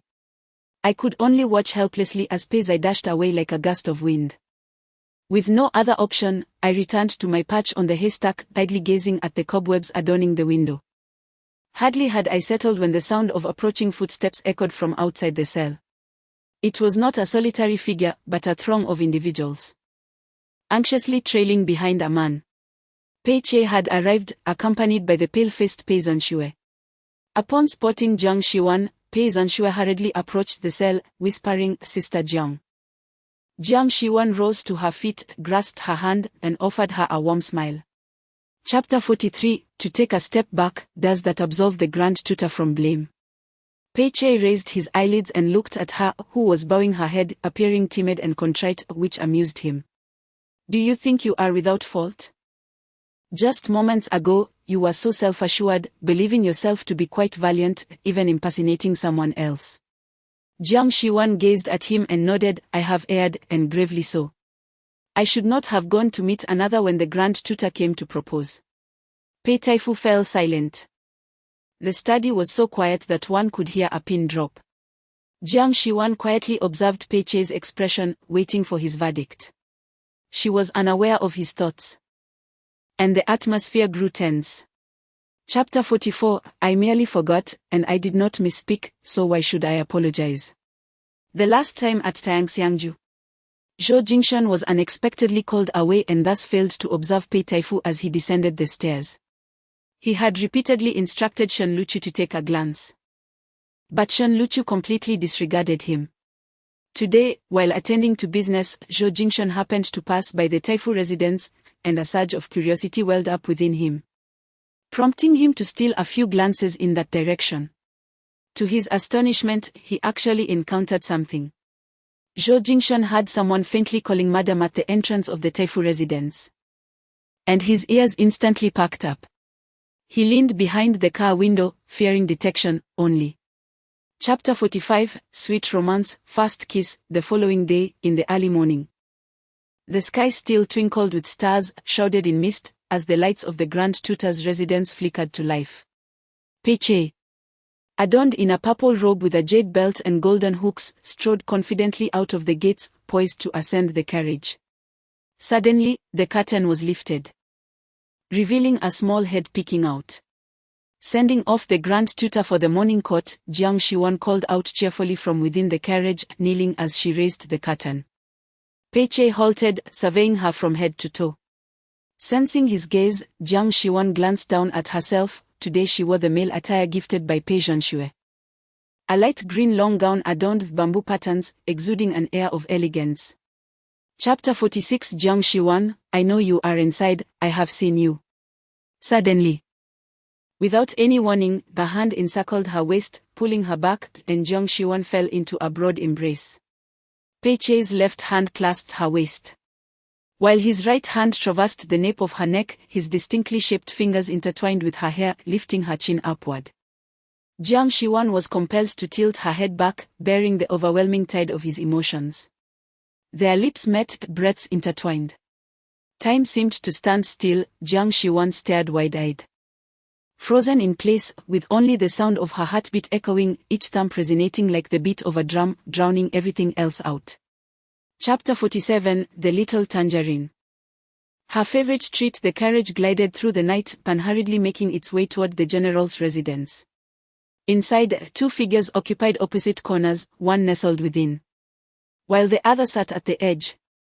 Jiang Shiwan leaned against the rear of the carriage, her head bowed, remaining silent throughout the journey. The earlier flirtation and charm had long since dissipated into the silence, leaving no trace behind. Pei Chei, having regained a semblance of sobriety, found that the initial thrill of delight and the vanity of his triumph had evaporated like fleeting shadows, replaced by a profound sense of regret. He had never before committed such a foolish mistake. He allowed. Chapter 48 This is a naughty boy, do not associate with him. As the official was away on duty, Jiang Shiwan, the little servant, was free from her responsibilities and indulged in a long, restful slumber. Upon awakening, the first thing Jiang Shiwan did was to gaze into the mirror. Hongdo brought her the water for washing her face and, with concern, remarked, Miss, you were so hungry yesterday, your lips bear such a large wound. You must remember to eat more slowly next time. Jiang Shiwan's cheeks flushed, and she mumbled a vague response before barefootedly making her way to the fragrant chamber next door. It had been several days since she had indulged in her precious treasures, and her hands itched with desire while her nose twitched with anticipation. She stood before the shelf filled with spices, inhaling deeply. Chapter 49 When others bully me. What use is anger? It's time to strike back. Jiang Shiwan sat for a while before Su Lilu arrived. Jiang Shiwan picked up an item and feigned curiosity, inquiring, I quite fancy this, how much silver does it cost? Before she could finish her sentence, her hands were left empty, as the fragrant box had already been taken by Su Lilu. Without batting an eye, Su Lilu turned to the shopkeeper, Huenyang, and commanded, What has she chosen? Wrap them all up for me. Huenyang exchanged a knowing glance with Jiang Shiwan, her expression laden with concern, but, Miss Su, these items were selected by Miss Jiang first. Chapter 50 The sky is falling, but the Grand Tutor will support it. Will you go? Jiang Shiwan, Hongdo, and Qin Mama were seated around the table, their 6 eyes fixed intently on the invitation before them. Although Jiang Shiwan was not privy to the current political climate, she was not naive. The evening's Jade Appreciation event, where Xie Jingxiu failed to even feign decorum, suggested that the news of her impending union with Grand Tutor Pei had likely spread. The 5th prince, disapproving of this match, undoubtedly sought to create trouble for her. Xie Jingxiu's cunning was rather transparent, he relished targeting the vulnerable. Was she, Jiang Shiwan, truly so feeble? Alas, she. Chapter 51 Zhou Jingshan discovers the truth. Shen Luchu's previously somber countenance suddenly ignited with an inexplicable fury. Even Zhou Jingshan found himself momentarily breathless upon the appearance of Princess Wanhe. At times, he felt a twinge of sympathy for Shen Luchu. Had his own mother exerted such control over him, interfering even in his outings, he surmised he would have long succumbed to madness. Luchu, I shall take my leave first, Zhou Jingshan remarked, casting a resigned glance at Shen Luchu before stepping away. In the face of Shen Luchu's discomfort, his curiosity was now piqued by the words of Su Liluo. Jiang Shiwan truly intended to. Chapter 52 As long as I apologize to her, she will forgive me. Who am I to apologize to? Pei Taifu, Jiang Shiwan and Pei Chei. Zhou Jingshan stood there, mouth agape and eyes wide, unable to utter a single sound for a long while. Was Jiang Shiwan jesting? He regarded her with suspicion, then suddenly caught sight of the fragrance pouch at her waist. Although the design was slightly different, the embroidered branches of the cornelian cherry were unmistakably familiar. A sudden realization struck Zhou Jingshan like a flash of lightning, so it was indeed Jiang Shiwan who ascended the stairs that day at Xiangxiangju. That day. Chapter 53, My Daughter, the Heart's Delight of the Grand Tutor. A sudden hush enveloped the grand hall as Shen Luchu turned to gaze at Pei Zai. His eyes ablaze with fury. Pei Zai, in return, regarded him with a look of bewilderment. What was Shen Luchu standing up for? What concern was it of his? Before departing, his uncle had specifically instructed him to keep a watchful eye on his aunt, ensuring she steered clear of any intoxicating beverages. Not a single drop was to be permitted, not even fruit wines, fermented fish, or glutinous rice balls with wine. All eyes were fixed upon the two, and Xie Jingxiu, with a sense of intrigue, turned his attention to Shen Luchu. While it is commendable for young Master Pei to protect his kin, what exactly is young Master Shen attempting to achieve? Chapter 54, Shen Luchu realizes that Jiang Shiwan is to marry. He must have misheard. How could this be possible? Yet, why was there no dissenting voice among the crowd? Shen Luchu gazed intently at Zhou Jingshan, her eyes brimming with confusion. Meanwhile, Zhou Jingshan secretly breathed a sigh of relief. The metaphorical knife hanging over him finally had dropped. Luchu, Jiang Shiwan truly intends to wed. Before he could finish his thought, Shen Luchu interrupted vehemently, Impossible, it cannot be true. However, amidst the chaos enveloping the grand hall, her voice failed to elicit any response from those present. Chapter 55, The Grand Tutor clearly holds him in high esteem. How could this be? Xie Jingxiu's countenance changed abruptly as he looked towards the direction of the grand hall in disbelief. The hall, which had been bustling with noise, fell into an immediate silence, with all eyes turning in unison towards the entrance.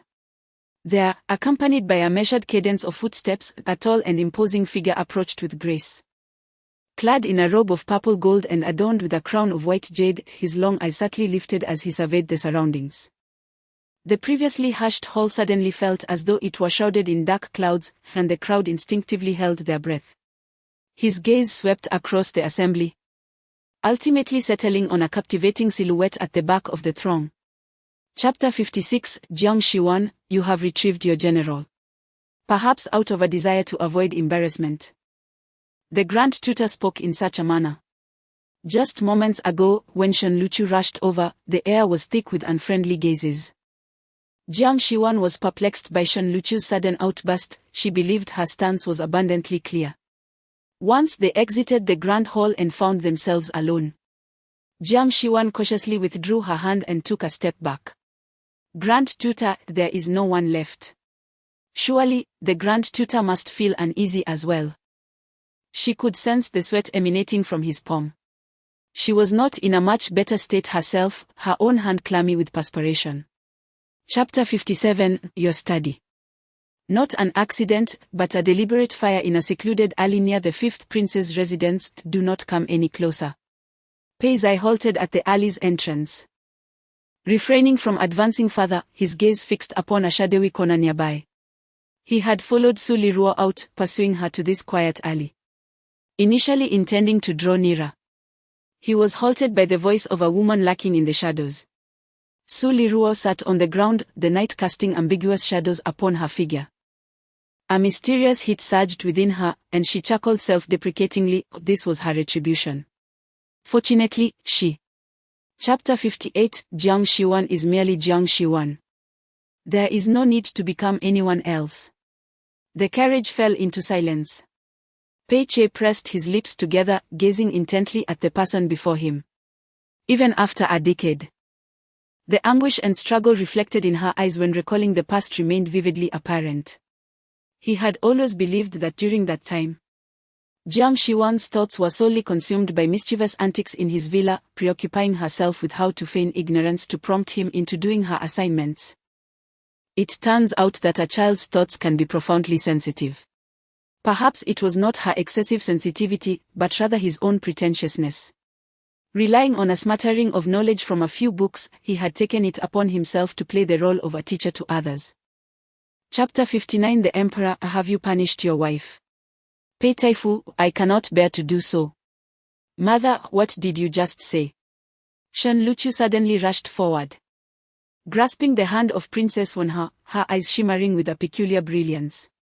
Despite Jiang Shiwan's desire to marry Pei Taifu, Princess Wenha still harbored a disdain for Jiang Shiwan.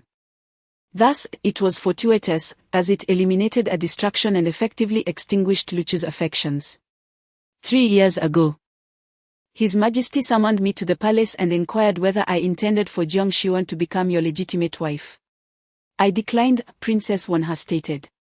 You declined? A pang of heart surged within Shen Luchu once more. Why did you refuse? Did you not consider my feelings? Chapter 60, Well done. The Grand Preceptor is proud of you. After several days of relentless busyness, Pei Che first returned to the government office to attend to official matters. Before making his way back to the Grand Preceptor's residence to manage various affairs. With the sun still high, he retired early for the night. Sleeping soundly until the break of dawn. At 1:15 the hour of the rabbit, the gentle knocking echoed thrice upon the door, accompanied by a melodious voice from outside. Grand Preceptor, Jiang Shiwan has arrived. Though the occupant of the bed had yet to open his eyes, a smile crept upon his lips. Standing at the threshold, Jiang Shiwan beamed with joy, a cloth bundle slung over her chest, from which a curious little cat peeked out, surveying its surroundings with wide-eyed wonder. Chapter 61, Discontent with the scholar's identity at 1:15 the hour. The breakfast hour at the residence of the Grand Tutor was in full swing. Pei Zhanxue sat at the lower end of the dining table, glancing over at her taciturn uncle across from her, who was silently serving dishes to others, and then at Jiang Shiwan, who sat beside her, engrossed in his bowl of congee. Dear aunt, have you fallen ill? Your face appears quite flushed. Cough, cough, cough, Jiang Shiwan suddenly choked, breaking into a fit of harsh coughs, while one hand reached out to pat her back gently. Take it slow. Pei Che instinctively picked up a handkerchief and reached over to dab at the corner of her mouth. Chapter 62, It's all right, not everyone likes it. But I do. Pei Che remained silent, standing there as if lost in contemplation, yet also seemingly grappling with uncertainty. Was this truly such a challenging question? Jiang Shiwan stood before him, compelled to tilt her head upwards due to their height disparity. The autumn sun shone brilliantly, casting its light upon him. Yet it offered no warmth. This visage was one she had encountered a decade prior. 10 years ago, she had journeyed through one winter and another spring alongside Pei Che. How fortunate she was that on her first New Year's Eve, devoid of parental presence, Pei Che had appeared. Chapter 63, Apart from Jiang Shiwan, I shall wed no one.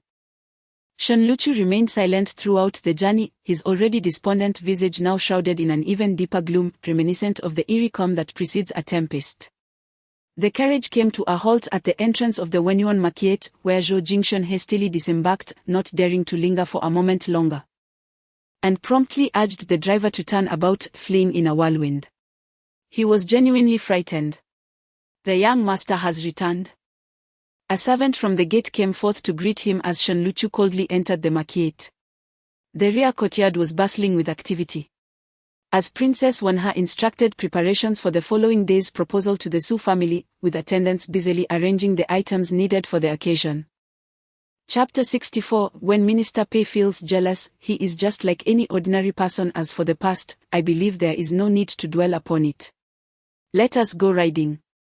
Jiang Shiwan chuckled lightly and joyfully ran towards the stables to select a horse. Pei Che observed her retreating figure and inquired of Yuliang. What has Pei Zai been engaged in these past few days? Yuliang stepped forward to respond, Young master has been at the Wansong bookstore these days. Pei Che said nothing further and leaned in to whisper a few words to Yuliang. By the time he had finished giving his instructions, Jiang Shiwan had mounted a magnificent white steed and was galloping towards him with spirited enthusiasm. Jiang Shiwan skillfully guided her horse, deliberately circling around Pei Che. Chapter 65. Do not make it seem as though the two of them are conspiring to bully others, it is truly unbecoming. Jiang Shiwan watched helplessly as the recently soothed Pei Taifu's expression visibly darkened once more. She seemed to grasp the source of his discontent. Was it due to Jiang Xingzhua? What had Jiang Xingzhua done to provoke him? Or could it be? Jiang Shiwan pondered earnestly, could it be because of her? Did her horseback riding with Jiang Xingzhua displease Pei Taifu? Upon contemplating this, she hastily dismissed the thought. How could that be? Pei Taifu hardly appeared to be the type prone to jealousy. Chapter 66. What to do? I am so envious of Master Pei. Jiang Shiwan was taken aback. Why are you looking at me like that? Moreover, why bring up those old matters for no reason? Jiang Shiwan felt that Jiang Xingzhua was acting quite strangely today, though she could not pinpoint exactly what was amiss. Jiang Xingzhua gritted his teeth. I am merely speaking the truth. Am I fabricating anything? I have only mentioned one instance, yet I know so much more. Such as your fear of disturbing him while he studies, walking barefoot in the harsh winter, or how, despite his illness, you braved the rain to fetch medicine for him. Like a fool. Whether I am foolish or not is irrelevant to you. Jiang Shiwan paused, looking at him with suspicion. Chapter 67. The Young Lady. I apologize for the laughter. The following day, Jiang Shiwan had never anticipated a banquet with such fervor, nor had she ever approached one with such seriousness. From the tips of her hair to the soles of her feet, she scrutinized her reflection countless times, striving to strike a balance between solemnity and subtlety. At long last, evening arrived, and she set out early in a carriage. Upon reaching the palace gates, Jiang Shiwan encountered Miss Yongsan from the inspector's family and Miss Bai from the deputy minister's residence. After exchanging greetings, the three young ladies entered the palace together. With ample time before the banquet commenced, the palace attendants had arranged games such as pot throwing and archery in the imperial garden for the young ladies entering the palace. Chapter 68. In this world, the most resplendent yet tender light seemed within his grasp. Jiang Shiwan wished to evade the throngs of people and unknowingly found herself beneath the hibiscus tree in the imperial garden. She came to a halt, covering her flushed face. The joy and excitement she had just experienced transformed into a profound sense of regret. The phrase overcome with pride seemed to have been crafted specifically for her. Just moments ago, she had boldly called out Pei Chei's name in front of a crowd. How could she feel so embarrassed? Why was it that she consistently found herself in such humiliating situations, particularly before Master Pei? What was she even thinking? Chapter 69. Sharing with the unfond of sweetness. You are her mentor. You embody both authority and guidance. Yet, you exploit your position as a teacher. Taking advantage of her dependence and admiration for you, slipping in through the cracks. As night descended, Pei Chei clutched the newly acquired jade pendant. Isolated amidst the biting wind, his form nearly merging with the dense darkness around him. Shen Luchu's words struck like a heavy hammer, forcefully landing on his heart. Piercing through his most clandestine desires and unraveling the facade of his seemingly untroubled demeanor. Pei Chei, how could you be so utterly indifferent to morality? She calls you master. When you see her, do you not feel? Chapter 70. Behold, I have warned you not to provoke the Grand Tutor. Shen Luchu intended to express something. Yet before she could utter a word, the voice of a palace attendant resonated throughout the grand hall. His Majesty has arrived. The Emperor, adorned in a resplendent yellow dragon robe, strode in, followed by a multitude of concubines, among whom the foremost were Imperial Concubine Lon and Imperial Concubine Jiang. Much like the perpetually vacant Eastern Palace. It had been over a decade since the late Empress's passing, and despite numerous petitions from the previous dynasty, the Emperor had yet to appoint a new Empress. No one could fathom the Emperor's thoughts, nor dared to defy his sovereign decisions. The Emperor took his seat upon the dragon throne, with Imperial Concubine Lon and Imperial Concubine Jiang positioned on either side. Chapter 71. A commotion and a laughter. Nothing is coincidental. Xie Ruoruo's 17th birthday banquet ultimately ended in discord, underscored by Jiang Shiwan's perfunctory congratulations. The Emperor, in a fit of rage, was evidently unaware of the unfolding events. Consort Jeong, with a nonchalant tone, remarked that it could have been worse. Consort Lon had initially intended for the ninth princess to wed the commander, thereby bypassing the emperor entirely, allowing the princess to revel in familial bliss. Jiang Shiwan found his aunt's words somewhat exaggerated. The commander was barely in his 30s, and while he did have a grown son, it was far-fetched to suggest he had grandchildren at such a young age. Age alone does not dictate. Chapter 72, Proposal. Tomorrow. Peiche gazed as Jiang Shiwan rushed towards him, then leaped into his embrace, tilting her head to say, "There's no need for the grand tutor to beckon, I will come to you on my own." Her tone was playful, laced with a touch of affection. A smile unfurled uncontrollably at the corners of Peiche's mouth, his eyes sparkling with joy. "Then I shall stand a bit closer next time," he replied. Jiang Shiwan stifled a soft laugh, her eyes reflecting a myriad of stars. Peiche removed his cloak and wrapped it around her, instantly enveloping her in his warmth. Chapter 73, I just want to give you everything I can. Red Bean, I cannot find solace in slumber. In the stillness of the night, at the stroke of midnight, Jiang Shiwan squatted by Red Bean's bedside, extending a finger to gently poke her cheek. Red Bean, deeply immersed in her dreams, was abruptly roused from her peaceful slumber.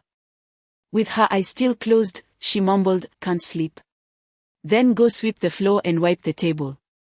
Jiang Shiwan, with heavy eyelids, replied weakly, "I have swept and wiped, the tiles gleam brilliantly, devoid of dust. I even tidied the cat's nest and the horse stable, yet still, I find no rest." Red Bean, feeling somewhat at a loss, reluctantly responded, "My dear little." Chapter 74, eager for marriage. The desire to hasten the union and welcome her into his home was palpable. The betrothal gifts had been exchanged, and the ceremonial list had been finalized, rendering the engagement nearly certain. All that remained was the auspicious day of the 8th of the coming month for the formal wedding ceremony. Although imperial concubine Zhong had enlisted several matrons to assist and Nurse Qin had rehearsed the proceedings multiple times within the estate, the sheer abundance of the bride's dowry from the Pei family was overwhelming. It had doubled since the last list, inundating the entire general's residence and leaving everyone in a state of disarray. Fortunately, the matriarch of the Wendy Marquette was an adept matchmaker, skillfully navigating the process and ensuring that the marriage arrangements were securely established. However, the matriarch's matchmaking. Chapter 75, Defying Authority, Toppling the Grand Tutor. After bidding farewell to the two elderly ladies, Jiang Shiwan turned back to the general's residence, where Peiche had yet to depart. It seemed he was awaiting her return. The two had exchanged a brief yet intimate moment, holding hands quietly, though they scarcely uttered a few words. What should she do? Her mind brimmed with a multitude of thoughts she yearned to share with him. Would the grand tutor find her bothersome, overly chatty? Perhaps it was best to refrain. Jiang Shiwan felt a twinge of uncertainty within her, resolving to exercise restraint. Times had changed, unlike before, when her desires took precedence. She now found herself contemplating her actions more carefully. Chapter 76, Jiang Shiwan was, after all, the flower nurtured by the esteemed Pei Taifu. A decade ago, at the tender age of 16, Peiche achieved unparalleled success, instantly rising to fame, and subsequently took up a teaching position at Luming Academy. During that period, Jiang Shiwan followed Peiche like a shadow. She garnered considerable renown at Luming Academy, not only due to her tragic background but also because of her audacious spirit. She was unafraid to wield her whip against anyone. Zhou Jingshan recalled that during their first encounter, Shen Luchu found Jiang Shiwan in the midst of reprimanding students. Brandishing her whip fiercely, she resembled a valiant guardian, passionately driving the truant students back to their lessons. Chapter 77, Revision. Peiche, you are not mistaken, she has arrived. At 1/4 the hour of the rabbit, when the dawn had yet to break, Peiche awoke, his eyes fluttering open. In the stillness of the night, for the first time, he did not rise immediately, instead, he lay there, seemingly attuned to some distant sound. Alas, outside his door, only the chill wind that had howled throughout the night could be heard. Yet, this was not entirely unfavorable. The temperature had dropped, heralding the forthcoming winter. With their wedding set for the 8th of October, they might still catch the first snowfall of the year. When the snow fell, he would once again sculpt a snowman for her, a petite gingerbread figure, perhaps a cut general, should she desire it. He would craft another behind her. Chapter 78. I never imagined I would miss you this much. Jeong Shi-won, clad in male attire reminiscent of a scholar's garb, entered Pei Che's study while cradling a cat in her arms. Despite the matron's insistence that, with the wedding date approaching, she ought to remain indoors, she felt no obligation to heed such counsel. After all, it was Jeong Shi-won who was to be wed, not her alter ego as a book servant. Moreover, she reasoned, I am merely taking a stroll with my cat and happened upon the Grand Tutor's residence. I find myself parched. Would it be too much to request a cup of tea from the Grand Tutor? She spun her tale effortlessly, disregarding the fact that the General's residence and the Grand Tutor's were separated by several streets, and a carriage ride would consume at least half an hour. Pei Che was already. Chapter 79. It matters not, even if the Grand Tutor dislikes me, I still hold affection for him. Pei Che did not decline Jeong Shi-won's modest request. After strolling through the streets as noon approached, the two found themselves once again at the fragrant establishment they had visited previously. Jeong Shi-won had specifically requested to savor the fruity brew from this place. They occupied the same floor and private room as before, yet the ambience was markedly different. Previously, they had sat at opposite ends, with Jeong Shi-won feeling as tense as one about to face an examination. Now, however, she was seated beside Pei Che, her heart racing with thoughts of the significant moments to come. Slightly intoxicated, she reached out, leaned in closer, and longed for another kiss. As Pei Che perused the menu, Jeong Shi-won cast a discreet glance at him. Chapter 80. I am delighted that such a fascinating person as you would be willing to marry someone as dull as me. Pei Che's emotions twisted and turned. He initially believed she was merely teasing, using wine to enliven the atmosphere. However, he was unprepared for the bitter and heart-wrenching words that emerged from her tears. He felt a profound sense of guilt and self-reproach, for he should have been her shelter against life's storms, yet unintentionally inflicted another wound upon her, just as the weight of his indebtedness threatened to engulf him. She clumsily leaned in and confessed her affection. She declared that despite his abrupt departure years ago, her feelings for him remained unchanged. What merit did he possess to encounter her and receive her tender regard, time and time again? Jeong Shi-won, bestowing upon him flesh, blood, and soul. Chapter 81. Affairs of the court, wherein the Grand Tutor is amusing. The following day, under the radiant sun, Jeong Shi-won remained ensconced in slumber. Suddenly, her blanket was lifted, and the voice of Sier Ruo pierced through the stillness. Still asleep? The sun is already high in the sky. Sier Ruo had come to present Jeong Shi-won with some cosmetics and to deliver her invitation for the opening of her new office. Little did she know that this woman was still in a deep sleep despite the sun's ascent. How could the wife of the Grand Tutor of the court be so lethargic? Jeong Shi-won lay sprawled on her bed, her eyelids feeling as heavy as if burdened by 1,000 pounds, unable to open, enveloped in a faint sense of lethargy. The Princess. Chapter 82. Jeong Shi-won. By me a sugar figurine. Madam Chin and Hong Do lingered at the doorway, observing the scene without uttering a word, merely smiling as they averted their gaze.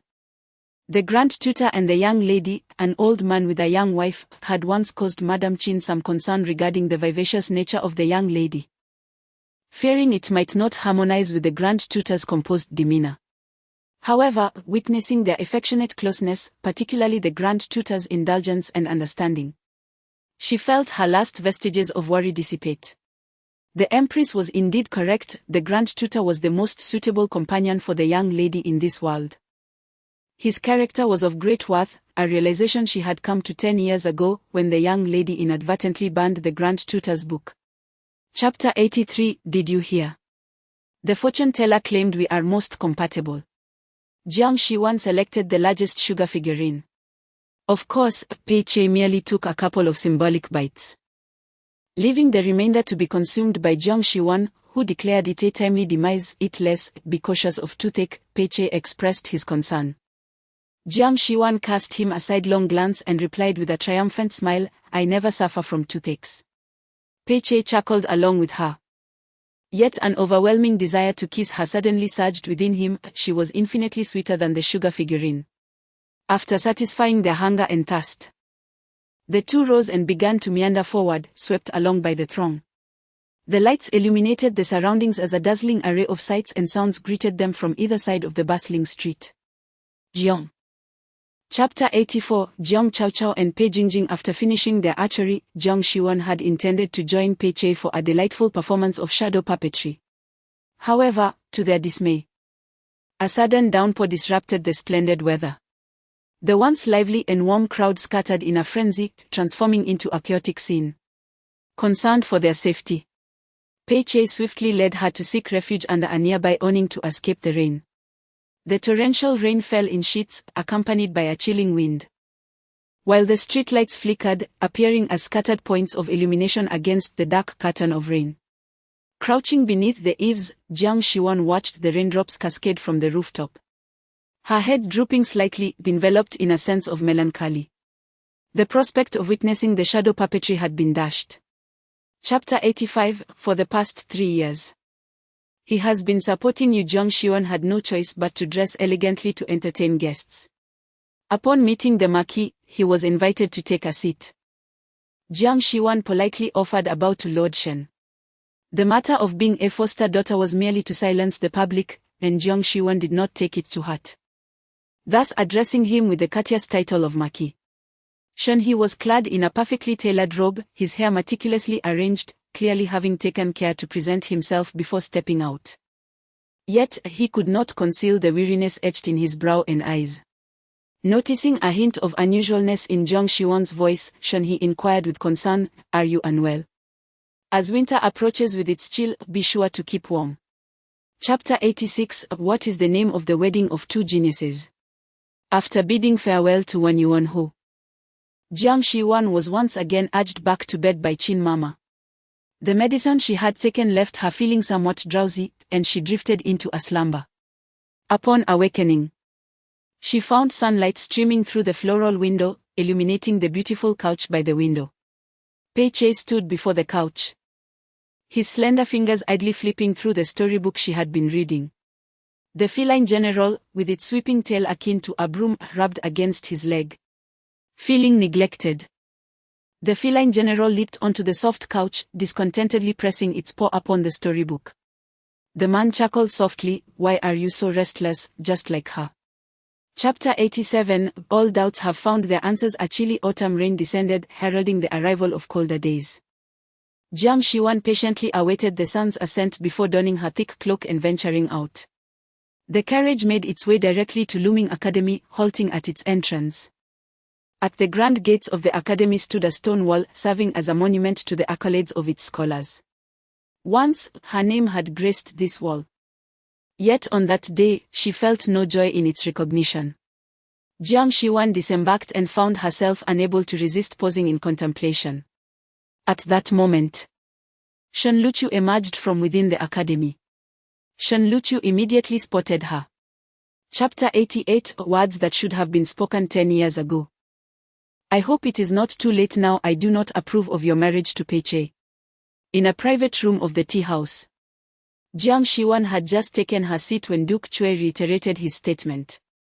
Cui Siwei, approaching middle age, was clad in simple attire, yet his demeanor remained stern, reminiscent of how he regarded her a decade prior, with unmistakable discontent lurking in his gaze. However, Jiang Shiwan was undaunted. She was no longer the wildflower of 10 years ago. Our union requires no consent from Duke Cui. Both Pei Che and I are in agreement. Cui Siwei let out a cold laugh. You are as audacious as you were 10 years ago. Chapter 89. Pei Che, let us wed tomorrow. Pei Che led Jiang Shayuan into the carriage, dismissing the coachman and attendants, leaving only the muffled sobs of Jiang Shayuan in the enclosed space. She wept incessantly, her tears cascading like pearls strung together, reminiscent of that fateful night a decade ago when General Kat went missing. Pei Che tenderly wiped away her tears and gently inquired, "Do you find me somewhat terrifying? Am I different from what you had imagined?" Jiang Yuan lifted her gaze, looking at him through her tear-filled eyes. How could I ever perceive you as frightening? Pei Che had never caused her even the slightest harm, nor had he ever been offensive, on the contrary. He consistently considered her feelings in every circumstance. Chapter 90. Congratulations, my lord, on your marital bliss. In the palace. At the stroke of midnight, the emperor let out a long sigh, casting aside the final memorial, a visage marred by regret. Regret for granting the esteemed minister Pei a day of respite. What is the meaning of this? Such trivial matters necessitate formal petitions. Yet the lengthy discourses fail to convey a single point of significance. Is parchment and ink devoid of value? When is the wedding of Minister Pei? The emperor could not help but inquire. A palace attendant replied, Your Majesty, Minister Pei and Miss Jiang are to wed on the 8th day of next month. There are still 10 days remaining. The emperor sighed once more, resigned to endure another 10 days of this ordeal.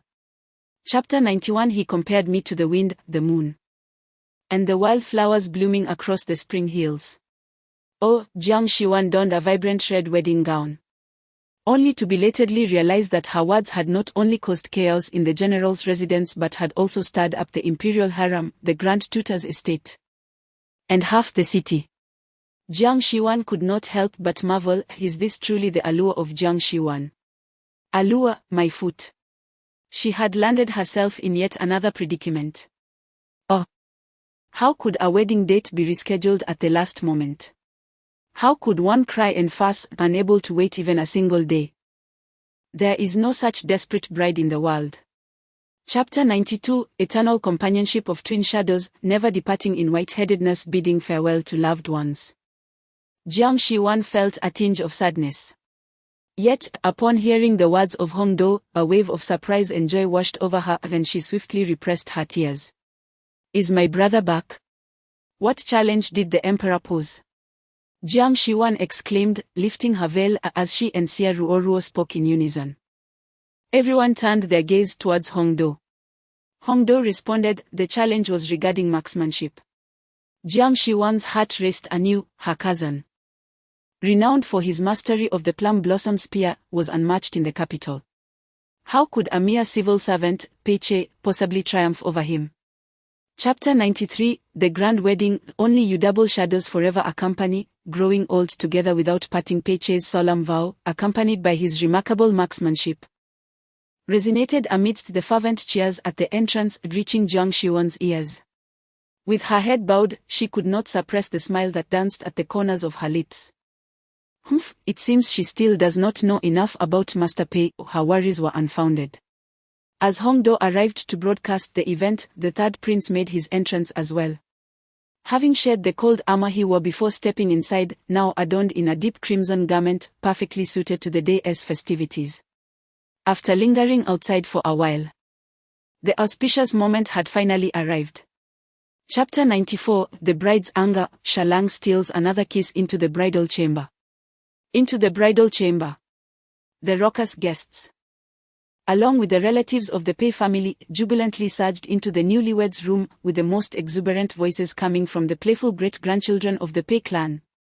The Pei family, flourishing in numbers, spanned 4 generations, with the venerable matriarch still charming in her old age, surrounded by a handful of mischievous younglings. While the adults were intrigued by the bride's exquisite beauty, the children reveled in the excitement, their little heads peeking out from behind the grown-ups, wide-eyed and eager not to miss a single moment, more animated than during the New Year festivities. The matchmaker's voice resonated melodically, on the scales of the Southern Dipper.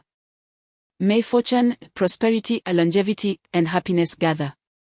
Chapter 95. Minor revision. With no way to repay, I can only devote my remaining life to you.